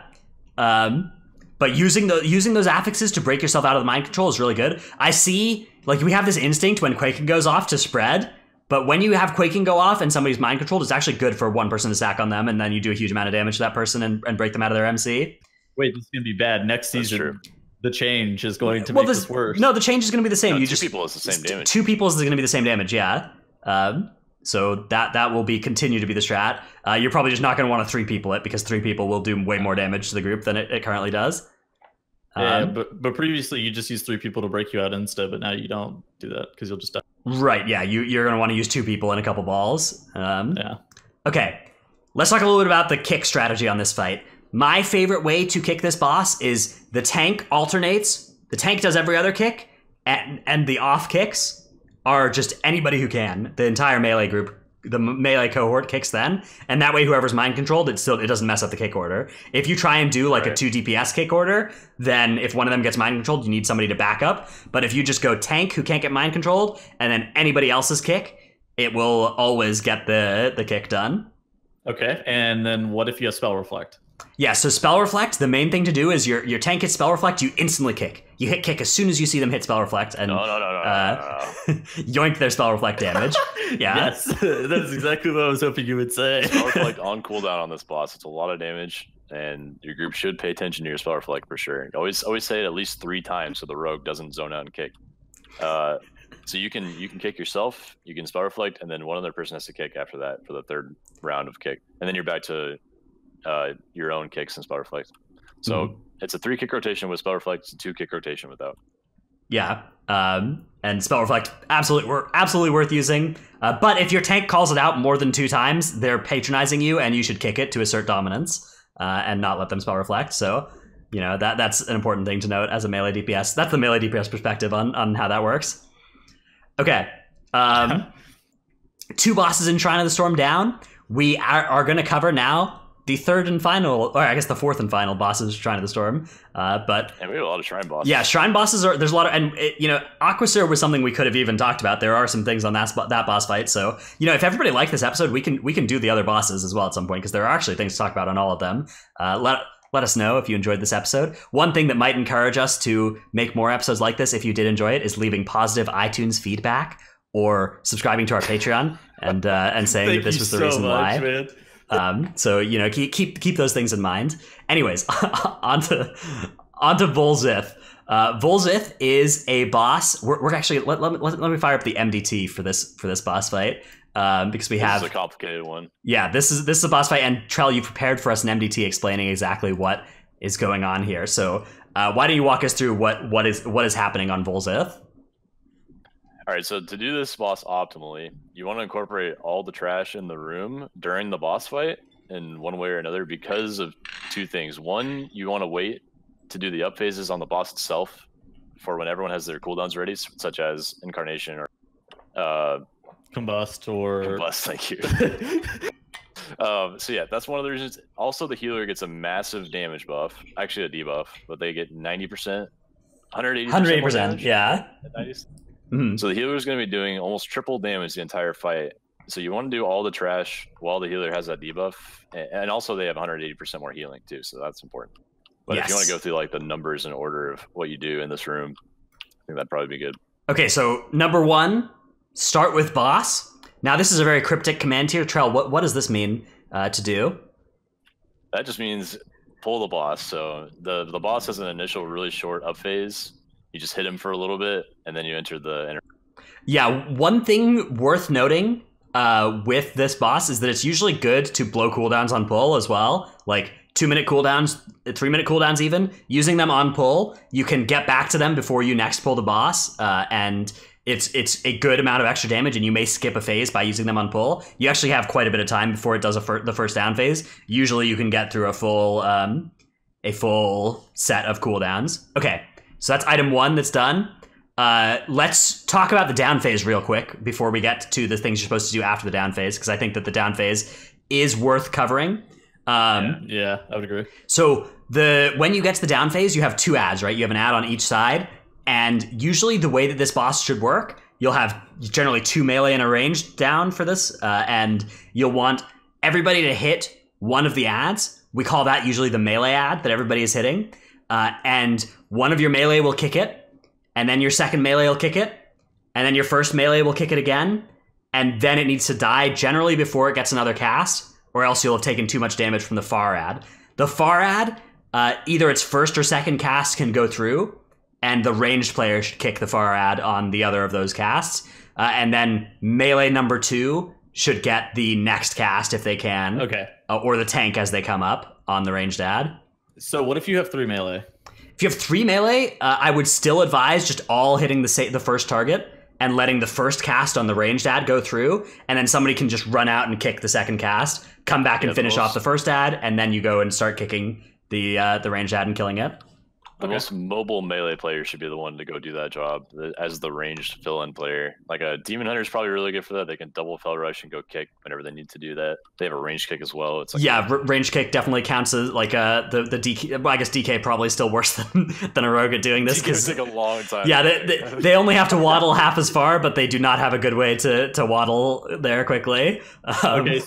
So is there ever a purpose of insta-kicking the ad? Yes, there is. So there's a strategy on this boss fight, especially if you have double rogue, because rogues have a longer lockout on their kick than other melee specs. They have 4 seconds instead of 3, I think.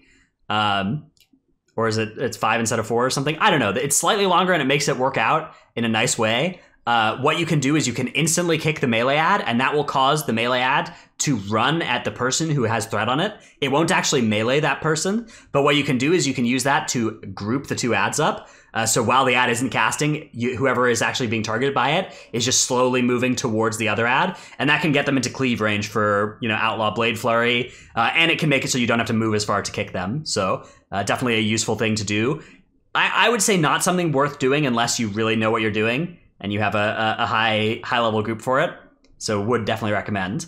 Again, in this phase of the fight, you don't have your tank or healer with you. So even if you have good interrupts from like Resto Shaman or Prot Paladin in your tank and healer core, you need to survive as a while with just your DPS core while you're in the downstairs part of this fight. Something interesting of note, as a healer on this fight, you should probably be taking the Cyclotronic Blast punch card enchantment for this whole entire instance. Solely because of this fight, it actually scales off the damage increase that you get from Vol'zith, meaning that you can absolutely just like destroy the Sunken Denizen or use it on Vol'zith himself. The Sunken Denizen is, of course, the ad that you see whenever you're downstairs. Yeah. Same thing with Crucible Flame and all the other damage components that healers have. Anything that's like not actually part of their spec is usually a better source of damage than their own spec. So Cyclotronic, Crucible Flame, and trinkets from... Yes, definitely all of those things are good. Good ways to get huge amounts of damage from... You good, Trell? I don't know, man. Man, where were we? Yeah, okay, so those items good on your healer. Yes, they will help. One thing that's worth noting is that you can also wear the blue punch card that increases your swim speed. So socketing that into your computation device can get you to through the swimming part faster. And bonus tip also, Shimmer Scale diving suits are a good item to have in your inventory and to do the swimming part of this dungeon faster also. So getting diving suits on your whole team, very much worth doing also. Not your druids don't need it. They have swimming form or whatever, but everybody else. All right, so now we've talked about the intermission and the first phase of Vol'zith. Now where are we moving on to next? Okay, so we've finished the intermission, right? We've come upstairs again. And the boss is channeling. Do not kick the boss, right? Now it's time to do trash while you wait for your cooldowns to recover. So Trell, you're advising here as the first thing to do is to kill 2 eel packs.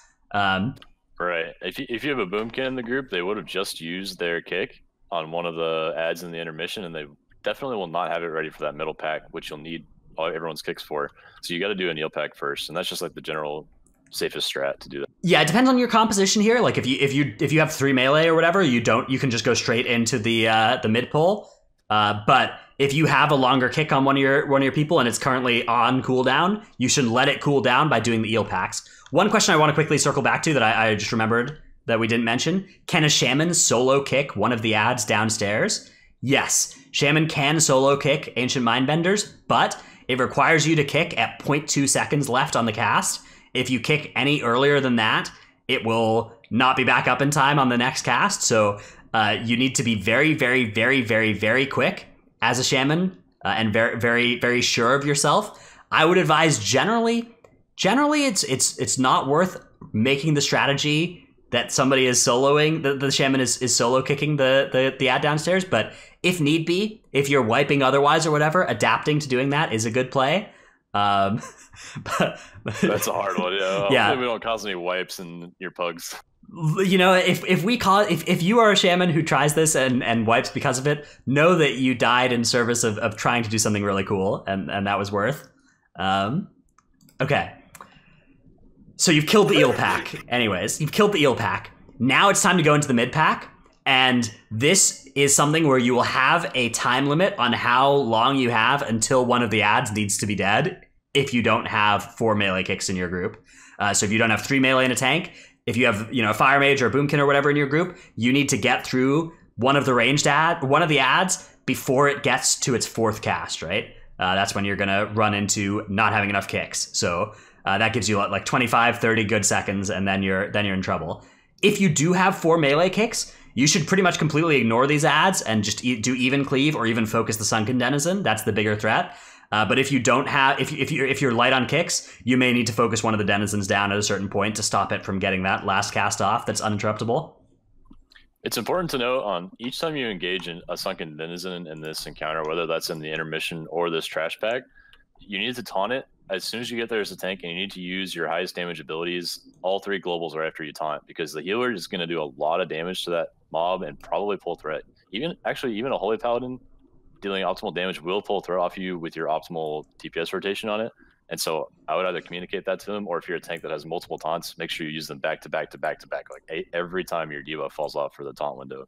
Yeah, taunt, death grip, taunt, taunt, heroic leap, taunt. These are all things that you may need to do. So be ready. The threat is a big issue here, and you do want your healer to be able to do damage. So just make sure that you and they know exactly who's going to have threat and what is going to happen if everybody presses their buttons. Oh, something that was also missed is the eels. If the tank is not like perfectly in melee, then the eels will actually do a debuff on the target that's in front of them. Eels will hit anybody in front of them that's not the tank. But if you are behind the eel, you will not get hit by them. So while the eels are being kited, you need to make sure that you're not like in front of them, but you can hit them if you're right behind them as a melee, and you'll be fine. Or I was more saying that for the healer with the damage debuff. Yes, if the healer gets a stack here, it's pretty much over. 1 stack is maybe livable, but 2 or more, and it's just, they're gone. Yeah, you usually either have 0 or like 10 stacks. Yeah, so as soon as they get some, they're probably dead. Mm-hmm. And you can parry as well. If you're a rogue or whatever, you can use your parry button, and you won't get stacks while you're parrying. Or you can use your cloak to drop stacks, but it won't prevent reapplication of new stacks. So those are some of the ways that these eels behave. Now you know. Okay. Anyways. Be careful when knocking these eels too, because it'll make them. They'll face weird directions. Yeah. And give your party members stacks, or using Dragon's Breath, like my friend Ship is mentioning in chat. If you DB them, all of them will turn randomly and hit the melee and probably kill, to be honest. Yeah, if you're familiar with games like Call of Duty, this is called a 360 no-scope, and it's a very prestigious thing for the eel, but it's not good to have it happen to your group. I fucking hate Dratnos. There's a lot of information for the spots. I'm going to throw one more tip in. When you pull the eels, the markers where I put on the map there are actually pretty significant. You want to stand somewhere on the edge of the water like that, that's on level ground, or just an easy location for the eels to path to you, or else you have a very high chance of a Battle for Azeroth bug happening where one of the eels gets stuck on the ground and resets everything, threat included. Yes, this is one of the rare cases in the game where there is a bug that has survived for a year and a half, and the eels can definitely reset, and that can be really, really tragic. So if you do see the eels being weird, they'll like drop threat and kill your healer, and then they'll reset. So that's really bad. Try not to have that happen. And make sure to stand on these spots between the 2 eel pools, even out in the water, and group them up on you first and then back onto land can be a good strategy here. If you see, actually the safest way. Mm-hmm. You just want to be there initially until all the eels are in melee range, and then you back them up to wherever you want to go. Mm-hmm.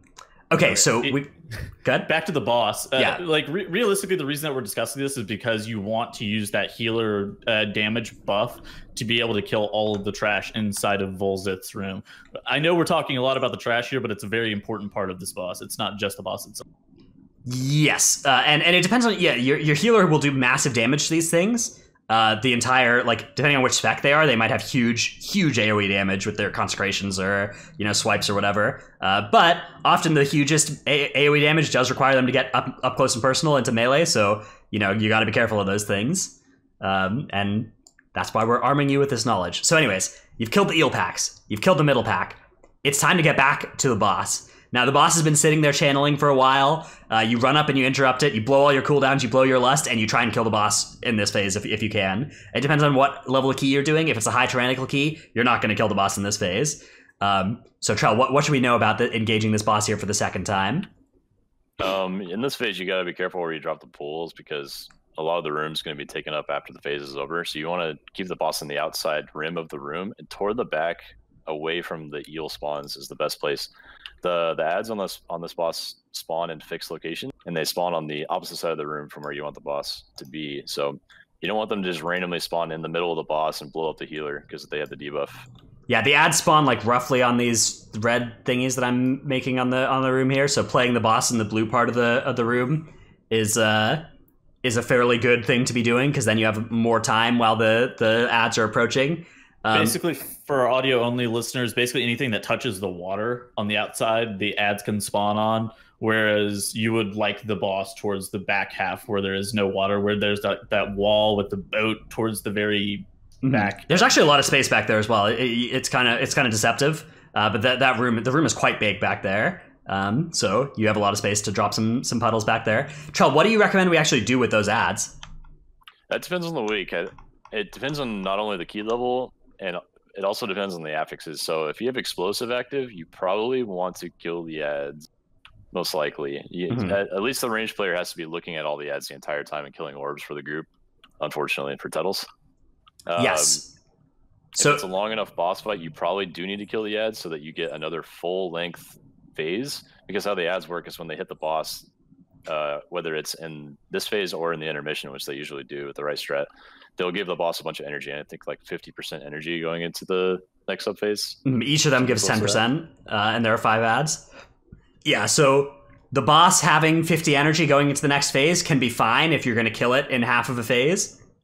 But if you want another long phase, you do need to actually kill the ads. Now, you can kill the ads usually one at a time, and it won't kill your healer. But if you kill the ads more than one at a time, your healer might die. So don't do that. Don't AoE them all down.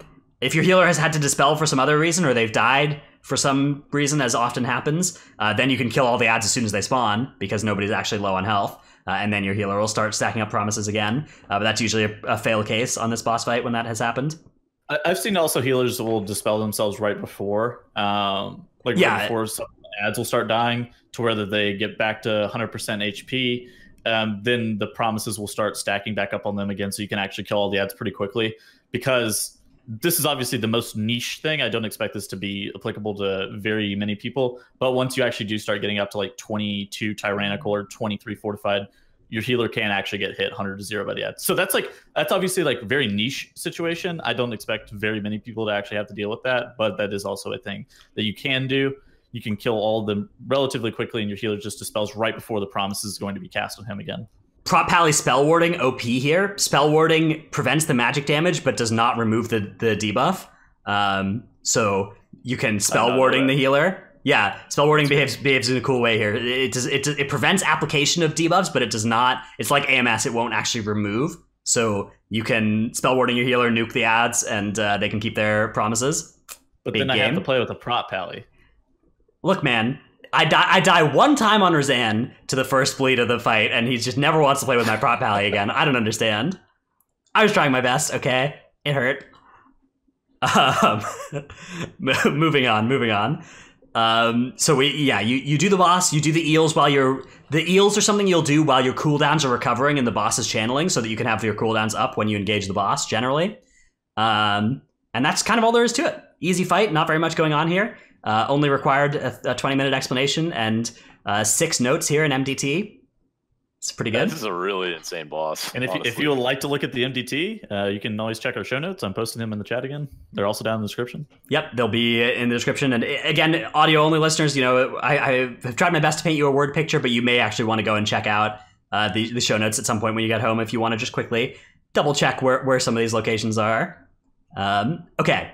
Moving on, next boss on our list here, Adderis and Aspix, the first boss in Temple of Citralis. This is one of the harder bosses in the dungeon, I'd say.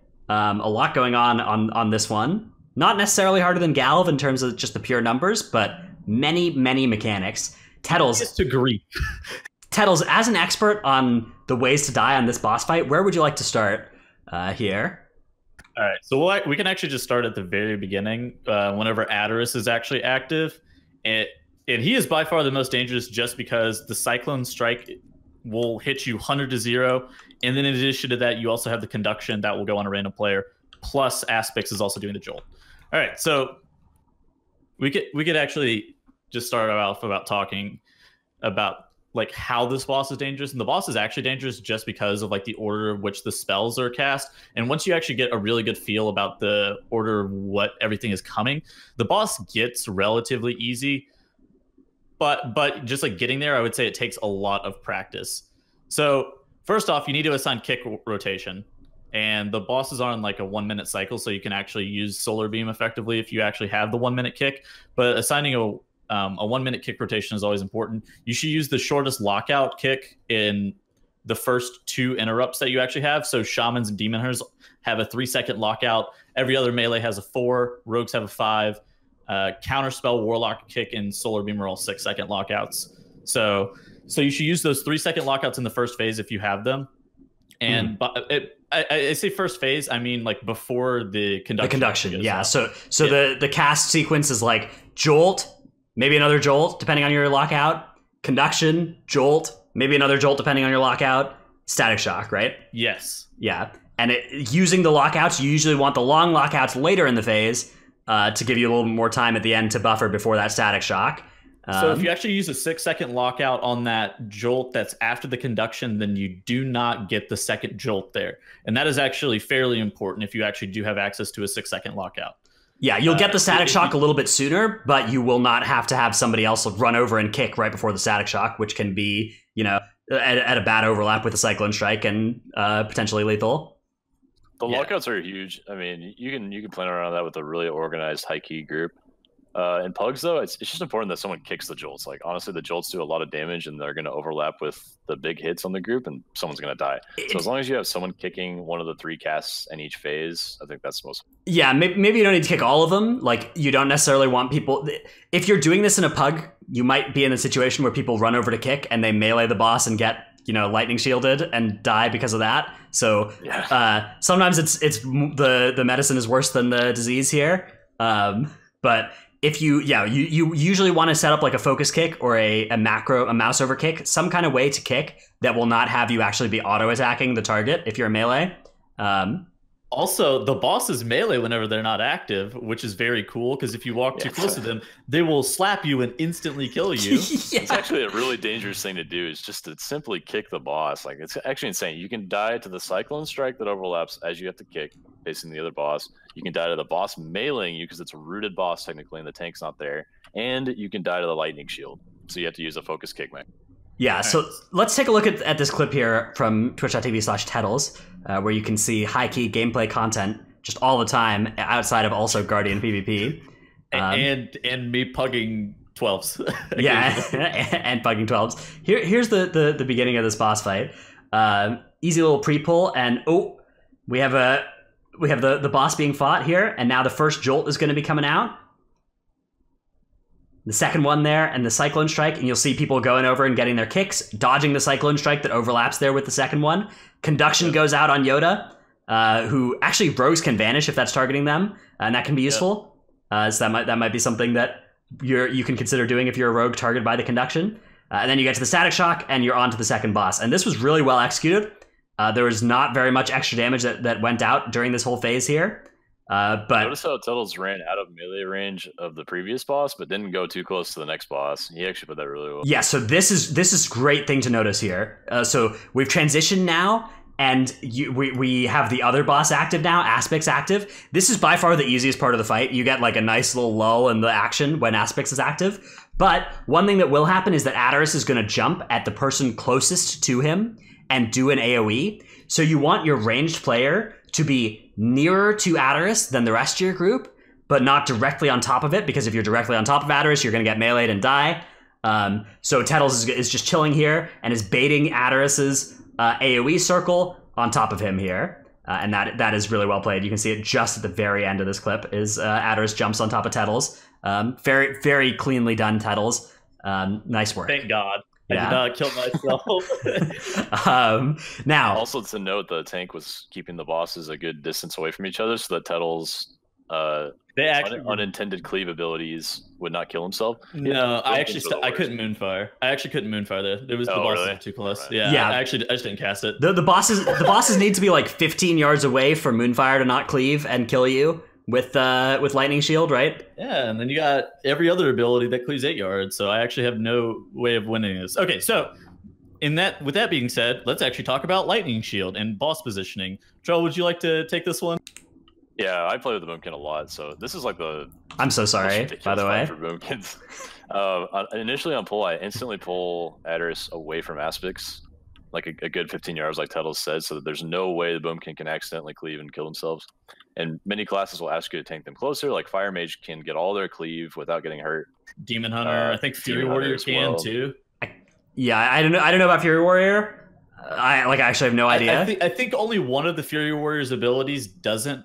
I think one of the Fury Warrior abilities does hurt them, but I think all the rest of them will cleave. So I don't remember which one it is that will hurt them exactly though. It's probably like Dragon Roar then. Yeah. Fury Warriors do want them stacked. Okay.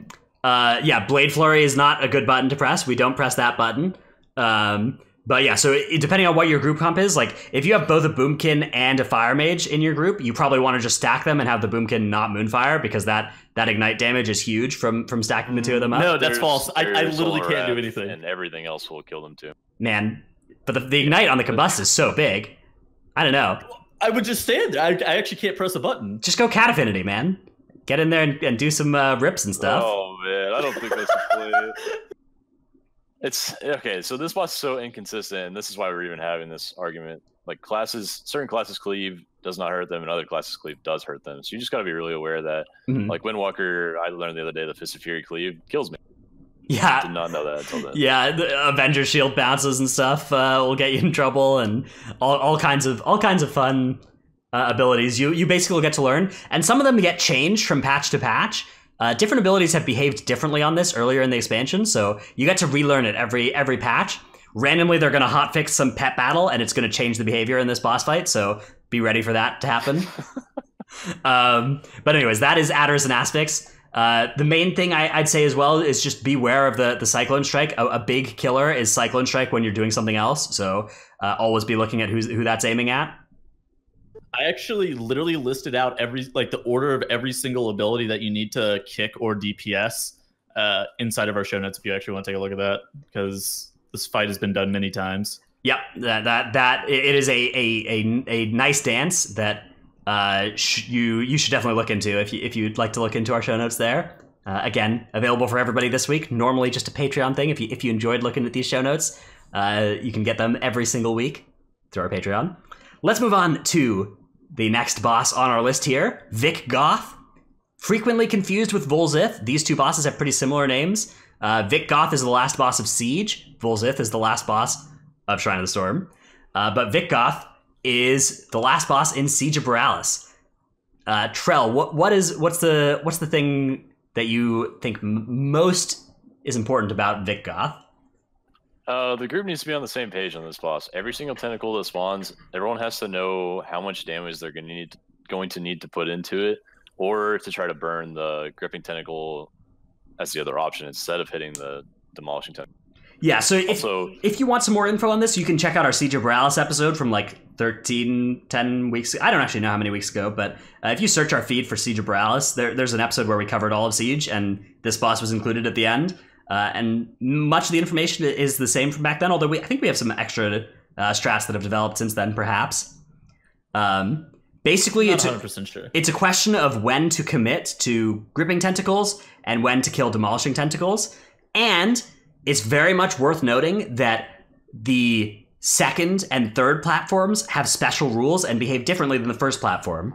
On the first platform, as soon as you engage the boss, the timer for the second Demolishing Terror starts. But on the second and third platforms, when you get there, you don't actually start the timer for the Demolishing Terrors until you get in combat with the Gripping Terror. And so you should avoid getting in combat with our Gripping Terror. Don't multi-dot it until you are ready, until you're in a position to... So you usually want to kill a Demolishing without touching the Gripping, and then all in the Gripping, or at least hit the Gripping for a while. Yeah, you get a much longer space of time to kill the gripping tentacle on the second and third platforms because of that. Also, when the Demolisher tentacles spawn, the tank or whoever's going to have aggro on them in melee range has some time before you actually have to tank them. So you can get a little bit more DPS out on the gripping tentacle in some cases. You can wait a few seconds. You can watch the Demolisher start to cast its Frontal Cleave.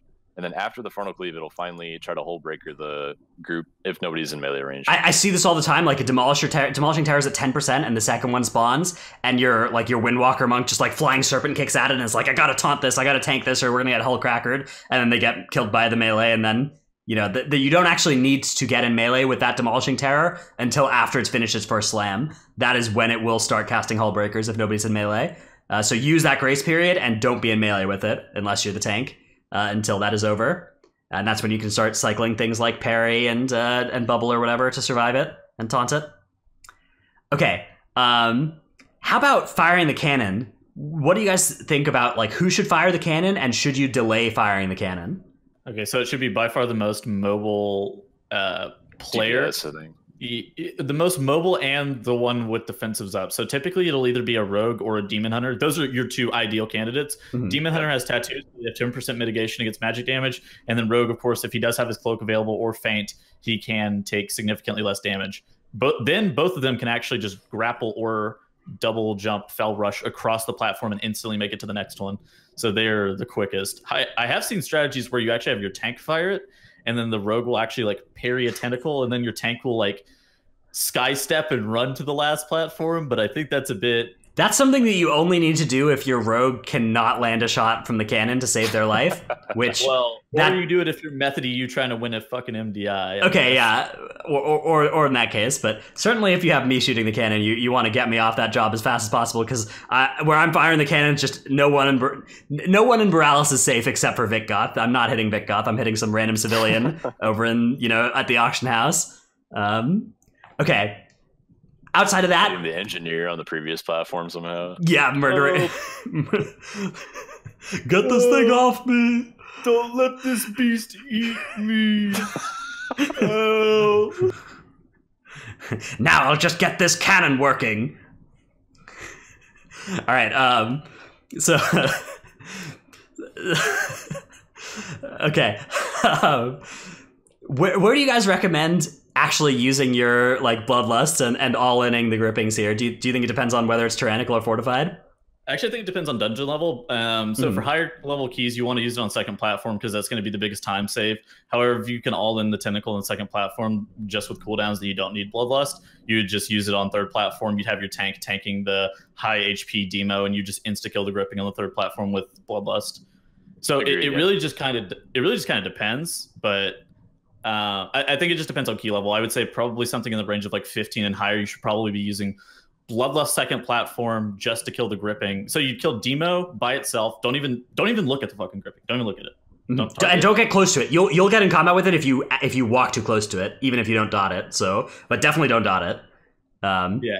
And then you on the second platform you kill demo and lust and all in gripping, and then on the third platform, no cooldowns, no second potion, no second potion at all. And then third platform, you do demo and then cooldowns and kill gripping. Yeah. And the nice thing about the third platform, it's okay if there's two demolishing terrors for 10 seconds on that platform, because you can still end the fight by shooting the cannon. So it can be a little bit more scuffed and you can still be fine. You just all in the gripping and, you know, get through it, and even just limping over the finish line is enough there. And speaking of limping over the finish line, there's only 6 tentacles that spawn per platform. Yeah, so five demos and a gripping per platform. You can never get more than that many demos. So worst case, you can just kill 5 demos per platform. And that is something you may have to do in a pug. If you're in a pug and your Shadow Priest refuses to not Vampiric Touch and Shadow Word Pain the gripping as soon as you get to that platform and just start the timer on the next demos, not naming any names here, but that has happened to me. That is then something that you're going to have to kill 5 demos on both those platforms. And it is what it is. 18 tentacles in a boss fight, you know? Yeah. Sometimes it lasts. What did it last for us a couple weeks back, Trell? I think it was like 7.5 or 8 minutes. Man, it was like 8 minutes on some fight. Oh, dude, back in like season 1, I had a 20-minute Viq'Goth where just like on the second platform, we just didn't go to the third platform and just attacked the boss for the last 33% of its health. That's not a good strategy, by the way. That's absolutely not worth, because they will continue to spawn the debuff that actually has to be dispelled on you during that. So that is not a Titanforge endorsed strategy. Do not go for that. But yeah, all of the Demolishing Terrors are identical, except for the first Demolishing Terror of the third platform. It's worth noting that one has a lot of extra health. They buffed that one because they didn't want people to do the strategy that we still do of all-in and grippings. So, you know, very cool. Random mega tentacle. They're just like, I think they see people using a platform or a strategy that they don't know, and they just they change a random thing about the boss fight until it fixes the strat, and they don't know if it doesn't work. They just a couple months later they come back and change a different random thing. So third platform, the strategy is either kill the first demo, or in a very, very low key, you can all in the gripping and just have the tank the high HP demo. But you need to be able to kill the demo very quickly to get through it in time there. So you usually on the third platform, you do need to kill that high HP demo, and then all in the gripping after that. Okay, let's move on to Rixxa Fluxflame, the third boss in the Motherlode. This is a boss that will murder your tank. It's very, very high magic damage on your tank. So depending on which tank spec you're playing with, you may have a difficulty here that involves your tank requiring battle reses a lot.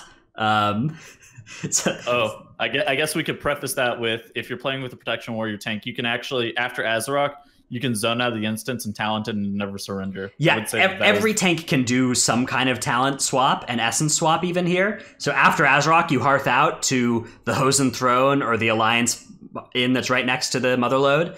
And then you switch on to you can switch to Null Barrier or Undying Gift Major. And you can switch to a full magic damage mitigation talent setup. Things like Holy Shield, Never Surrender instead of Bolster. Those sorts of things are talents and stuff that you can swap to. And you can swap to, Bloodsport traits if you're a prot warrior, that kind of thing. Go for a build that will make you as tanky as possible against magic damage, because both of the last two bosses are like that. Okay. Now we're swapping your Edict to magic damage is really good. Yeah, any tank class. Edict to the Sea Witch. If you're a monk with high fanaticism and you're like a night elf, you can maybe not swap it, because you might be able to keep your fanaticism if you do a melt skip and keep it on physical. But otherwise, you should almost definitely swap it over to Edict to the Sea Witch instead of Edict to the Myrmidon. Okay, so that aside, there's high magic damage on your tank. They need to be saved from dying frequently, often, and they should take a build that will allow them to survive this, either for the whole dungeon, or they should hearth out and swap to it. Once we actually get to this boss fight, let's take a look at this clip from twitch.tv/Titles of how to move on this boss fight. So the way the boss works is that it will fire off Azurite Catalysts at random DPS players, or healers, I think, as well. And you'll usually want to bait those Azurite Catalysts towards the edges of the room and not pollute the middle of your room. So you'll see Titles here doing a fantastic job of baiting Azurite Catalyst towards the edge of the room. And then they can move as a group and keep those Azurite Catalysts in a nice small clump at the edge of the room. Very good play there from Titles.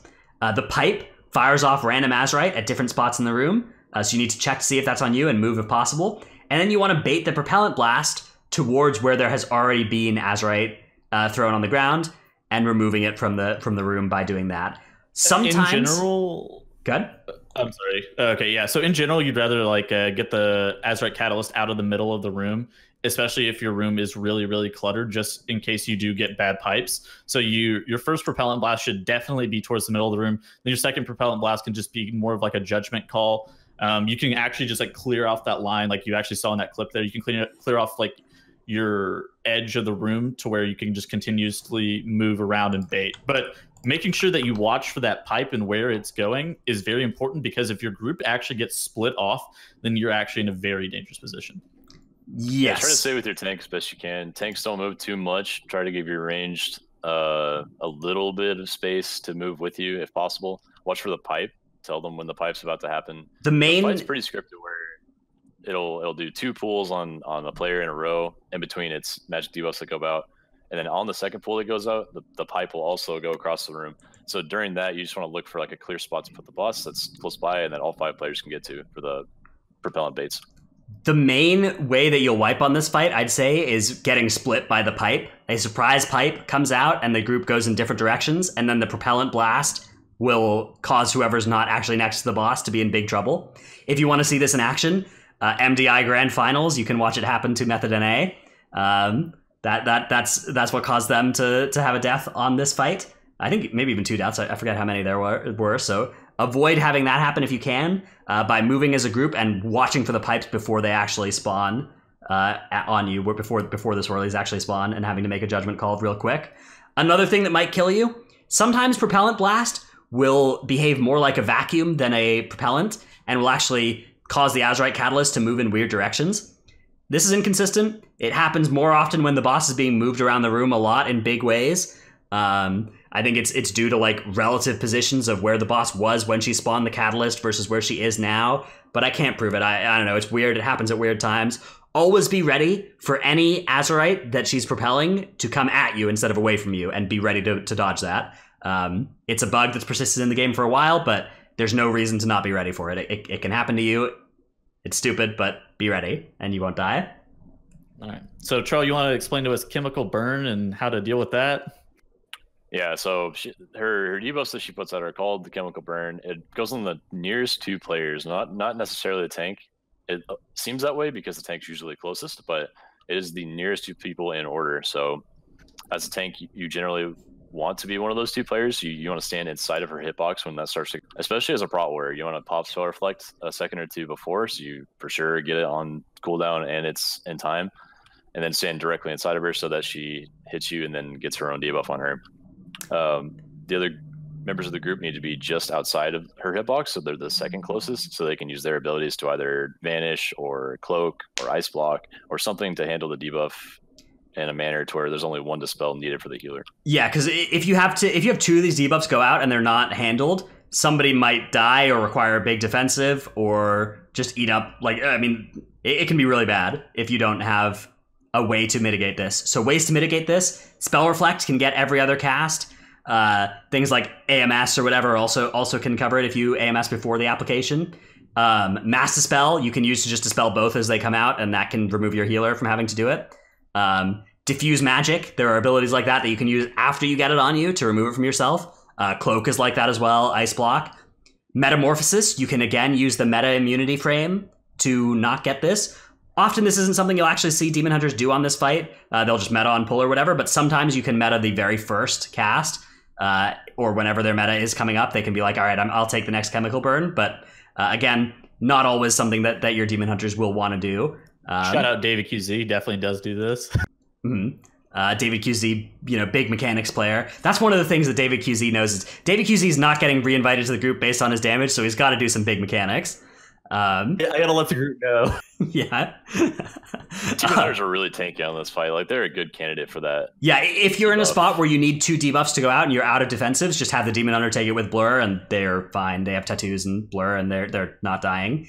Now, Vanish and Shadow Meld are also ways that you can prevent yourself from getting Chemical Burned.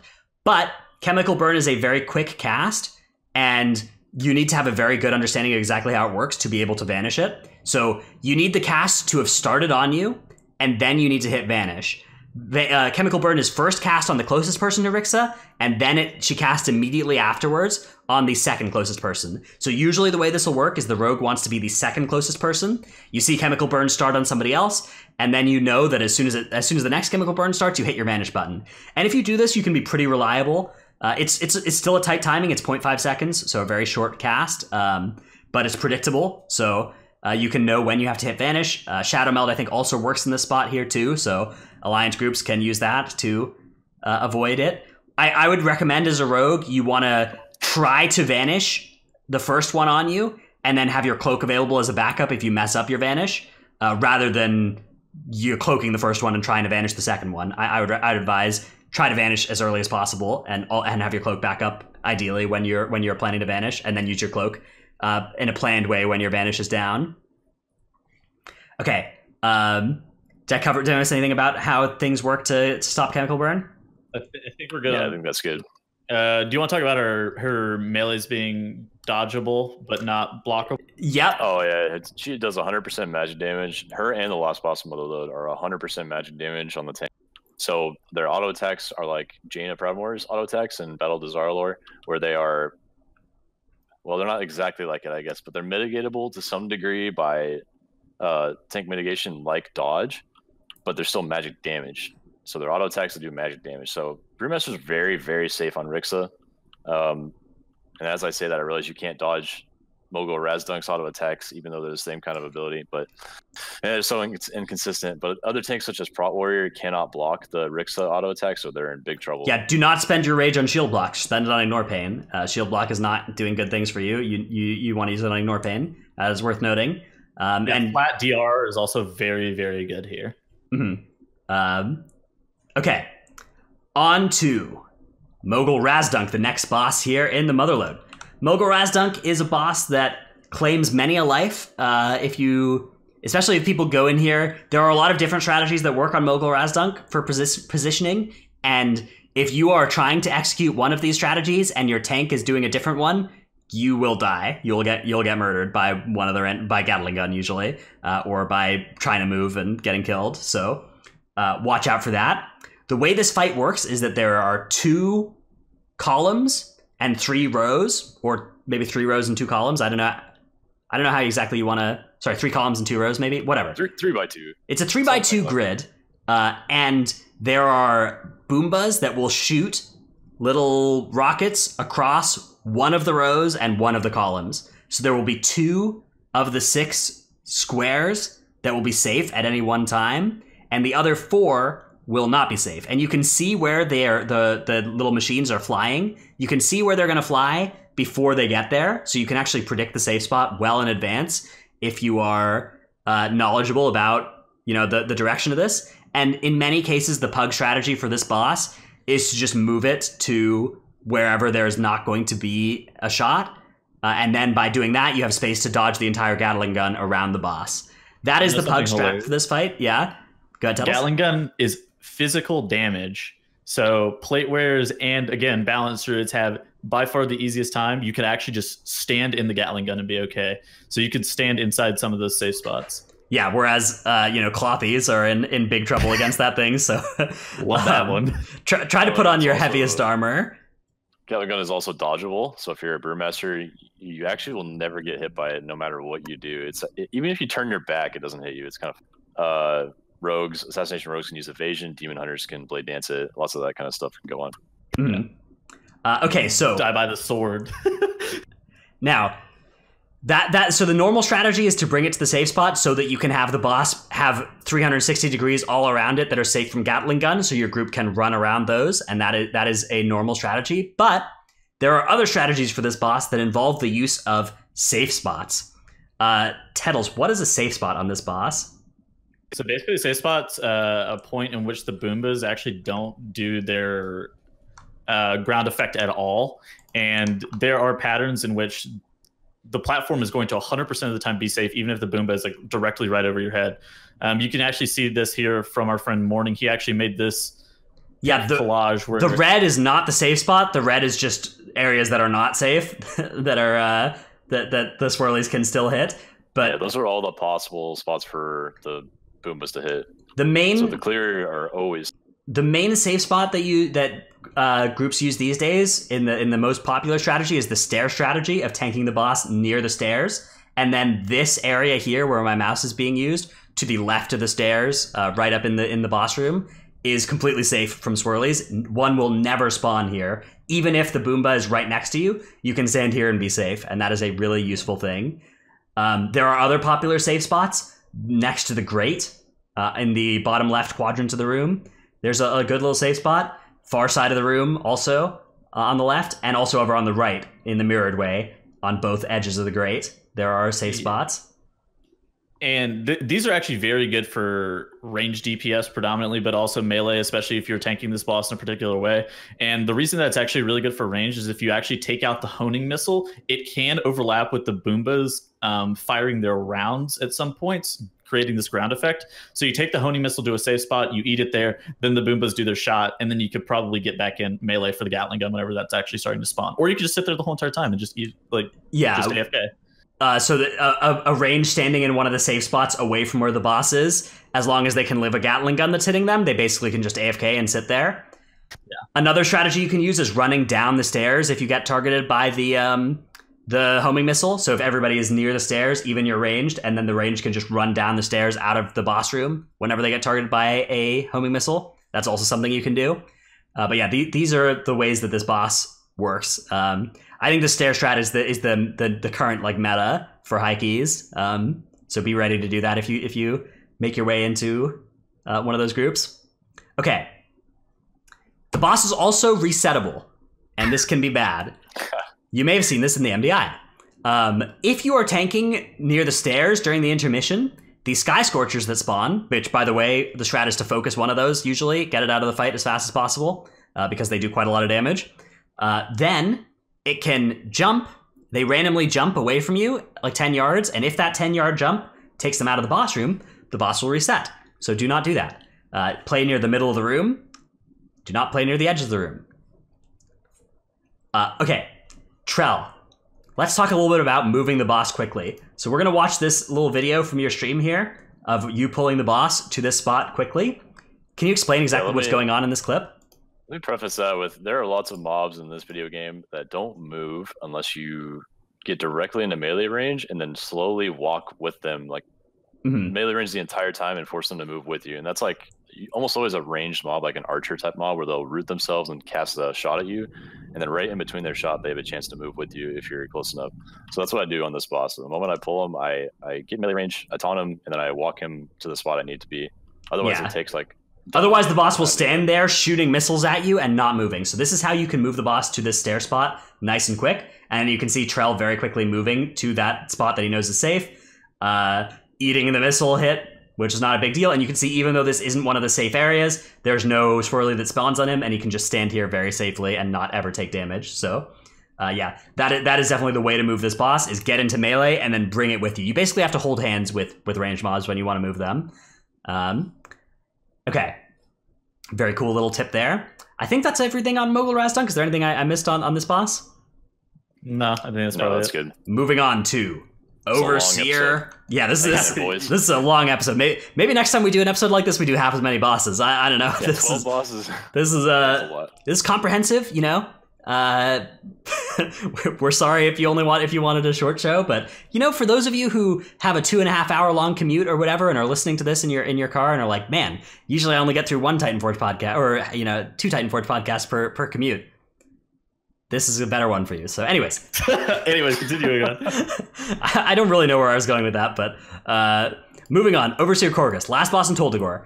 A very, very high HPS fight. This is a fight that requires high healing numbers in a very short amount of time to prevent people from dying. So I would say that the main thing on this fight is the double damage explosive burst overlaps that can happen, right? Tettles, can you explain exactly what we mean when we talk about a double on Overseer Korgus? Yeah, so after Deadeye rounds, the boss either has a chance to do his Azerite Catalyst cast, or not Azerite Catalyst, Azerite Rounds cast, or he has the chance to do an Explosive Burst. And if he does the Explosive Burst first, then he'll go Explosive Burst, Azerite Rounds, Explosive Burst, and give you a double, meaning that you're going to get chunked to 25% health. You're going to get like 7 to 10 seconds of grace, and you're going I think it's 7.8 seconds, I believe, or something like that. Because I know that if you have an 8-second immunity, you can cover both, but you have to hit it right before the first damage comes out. So yeah, if you you have about 8 seconds of grace, and then you have the second one going off, which means that you have to get topped very quickly. That's how you identify the doubles. It's based off when after the Deadeye shot, whenever that Azerite Rounds cast is coming. So if it's before, you're only getting a single. If it's after the Explosive Burst, then you're getting a double, and you're like, oh no. Yeah. Now, getting those doubles is really... One thing to note is that the Explosive Burst will always target ranged players with a priority. So if your group comp has a Balanced Druid in it, the Balanced Druid is getting targeted every single Explosive Burst. If your group is like Balanced Druid, Resto Druid, Tank, Melee, it will target the Balanced Druid and the Resto Druid, the 2 ranged specs, and then it will pick one of the 2 melee at random. So each of the melee has... Or the tank, right. So one of the 3 melee at random. So each of those 3 players has a 1/3 chance of getting targeted by Explosive Burst. Whereas if your group comp is like Resto Druid 4 melee, then the Resto Druid is always going to get targeted, and 2 of the 4 melee/tanks will get targeted. So you'll have a 50% chance, right? And that knowing those percentages can help you decide whether you want to commit big defensives when you happen to get targeted, as the first part of a double, for instance. Like I will commit a Cloak of Shadows much more aggressively if I know there's only a 33% chance I'm going to get targeted. And there's, a ranged player who needs all the healing, versus if there's a Resto Druid and 4 melee, I'll save my Cloak of Shadows because I'm more likely to get targeted twice in a row and want to have it for if I'm targeted on the second half of that double. So that is something that is worth thinking about on how it works. Let's talk a little bit about the different ways that you can tank this boss, because there are a few different spots for tanking this boss. I would say the default pug strat is to tank it like up on the stairs in a corner of the room. So here's I think show that first for sure. Picture of what that looks like. Yeah. Keep in mind that the whole point of surviving this fight is the healing, and so you want to make this as easy for your healer as possible, and everyone needs to help the healer survive, like help themselves by helping the healer survive the shots and doubles. Right. So that is actually one of the drawbacks with this strategy, the pug strategy, is that the healer is in an area that will be targeted by the explosive burst, or sorry, by the cross ignition. So healers have to move every cross ignition on this strategy. But if you play the Trell strat instead, which this is the Titanforge endorsed place to tank the boss, your tank stands here. If you have the boss positioned here, angled at the tank back against the wall here, then your healer gets to stand in that same spot, but they will never be in the blast zone of the cross ignition. And that makes this much easier for them. They don't have to move at all. And in fact, all of your group can stand in spaces that don't require them to move for cross ignition. So this is where we advise tanking this boss. It's Titanforge approved. The main thing that makes this fight this harder than the other way is that the boss needs to be both positioned and angled correctly in this one. But it is much better, I would say. If you actually execute this strategy properly, you can survive way more doubles. It's way easier for your healer. It's good to note that both the healer and the ranged in the group have spots where they literally never have to move an inch, and they can just do the rotation movement free the entire boss fight. And that's the whole point of this, is that they never have to move. They don't have to lose a single global for healing or damage. And even the other melee in the group doesn't have to move either. One of the melee will have to move a little bit. The mobile DPS marked there on the diagram. Yeah, that person's gonna have trouble getting back to the boss and stuff, and they may have to move around and stuff. But and this position can be like, if you're, depending on what your strategy is for soaking Deadeyes, this can be a little bit of a pain to get, jump down from up here to soak a Deadeye. But in general, this is a way better strat, I would say, than the pug strat, which is this one where you see everybody's spot is covered by the cross ignition usually, and it's hard to see as a tank where you are in this strat as well. But this strat is probably easier for having Deadeyes get soaked, so that's upside on it as well. It is hard to teach a pug on the fly. My strat, you definitely need to make sure everyone's on the same page before doing that. But if you do, then it is a little bit more efficient. So just keep that in mind. Yeah. One thing to note about the Deadeye is that it is dodgeable, so you can natural dodge it if you're lucky. There are two components to the Deadeye that are separately dodgeable. There's the upfront damage of it and the debuff, so you can dodge one but not the other of those, which is the knockback. Yeah, and then the knockback. So it's just randomly you will sometimes dodge parts of the ability but not all of it. So be careful. Sometimes you'll see your health not move but still get the debuff or whatever. So be careful of that. But Demon Hunters, Havoc Demon Hunters, are really useful to have in your group for this boss fight because they can blade dance every single Deadeye, and that is really good. that stops it from. They'll still take damage from the dot component. The dot still gets applied to them, interestingly enough, but they won't get knocked back, and they will still get knocked back actually as well, right? But they won't take the damage up front or the dot, or the damage taken increase debuff. So Demon Hunter is very good to bring for Toldagor and High Keys. Okay, that is Overseer Korgus. Again, thank God. RNG component to whether or not you get the explosive burst doubles. That is a huge difference for this fight. Like, if you just get back-to-back-to-back doubles, you're gonna wipe in a lot of cases. Like, that's way harder to deal with in a high key than if you only get one double or zero doubles. Once you've exhausted your healer cooldowns, things start to get difficult in the kingdom. So also important to note that you should probably get the wisdom and the fortitude buff from the cages, and yes, just like in on a tyrannical key, it's worth spending like a minute if you need to wait for the patrols to move so you can go get those keys. And sometimes there's a void emissary that'll aggro when you up. Although actually you can still get, no matter what the emissary pattern is, you can still get all of the cages as a rogue without pulling stuff. But it can sometimes make it a little harder, can get in your way. So do that. Spend the time getting those buffs for Overseer Korgus. Even on Fortified, I think it's generally worth doing it, but on Tyrannical, definitely do that. There are some theories about things that cause the boss to do doubles more often than not. One thing that I know for sure does cause it to double more often than not is if you vanish or feign death or whatever when you're targeted by the Deadeye shot, that will cause the spell queuing to get scuffed, or Shadow Meld or whatever. So don't do that. Or if you are going to feign death it, if you need to live or whatever, do it at 0.1 seconds left before the Deadeye goes off. Don't do it early in the cast. Outside of that, there's some superstition about pulling the boss with melee aggro versus an ability versus a taunt. I don't know if that actually affects things, but the popular meta these days is to pull the boss by just walking up to it instead of by using an ability. Well, I think it actually has something to do with how long the boss is running. Yeah, apparently. And I think if you get in combat that way, it might do its Heartstopper Venom cast more quickly, which gets the spell queuing better. I don't know. There's no consistent way to stop getting doubles. It can always happen to you. I've heard quite a bit too that you want to pull him at a certain spot on his patrol path. And honestly, I think I actually believe that one at the current moment, but that's likely to change next month when the next theory comes out. Yeah, my favorite theory of all time has been that you need to kill the 3 seagulls on the far side of the room, over off on the right side. You kill those 3 seagulls before engaging the boss, and that blesses the RNG. Sure, you sacrifice the seagulls and then. All right, well, let's that used to be a DPS increase for Subtlety Rogue. They'd Shuriken storm those and get some beautiful Shuriken combo built up. Rest in peace, Shuriken combo. Anyways, moving on. Our final boss of this episode. We've made it here.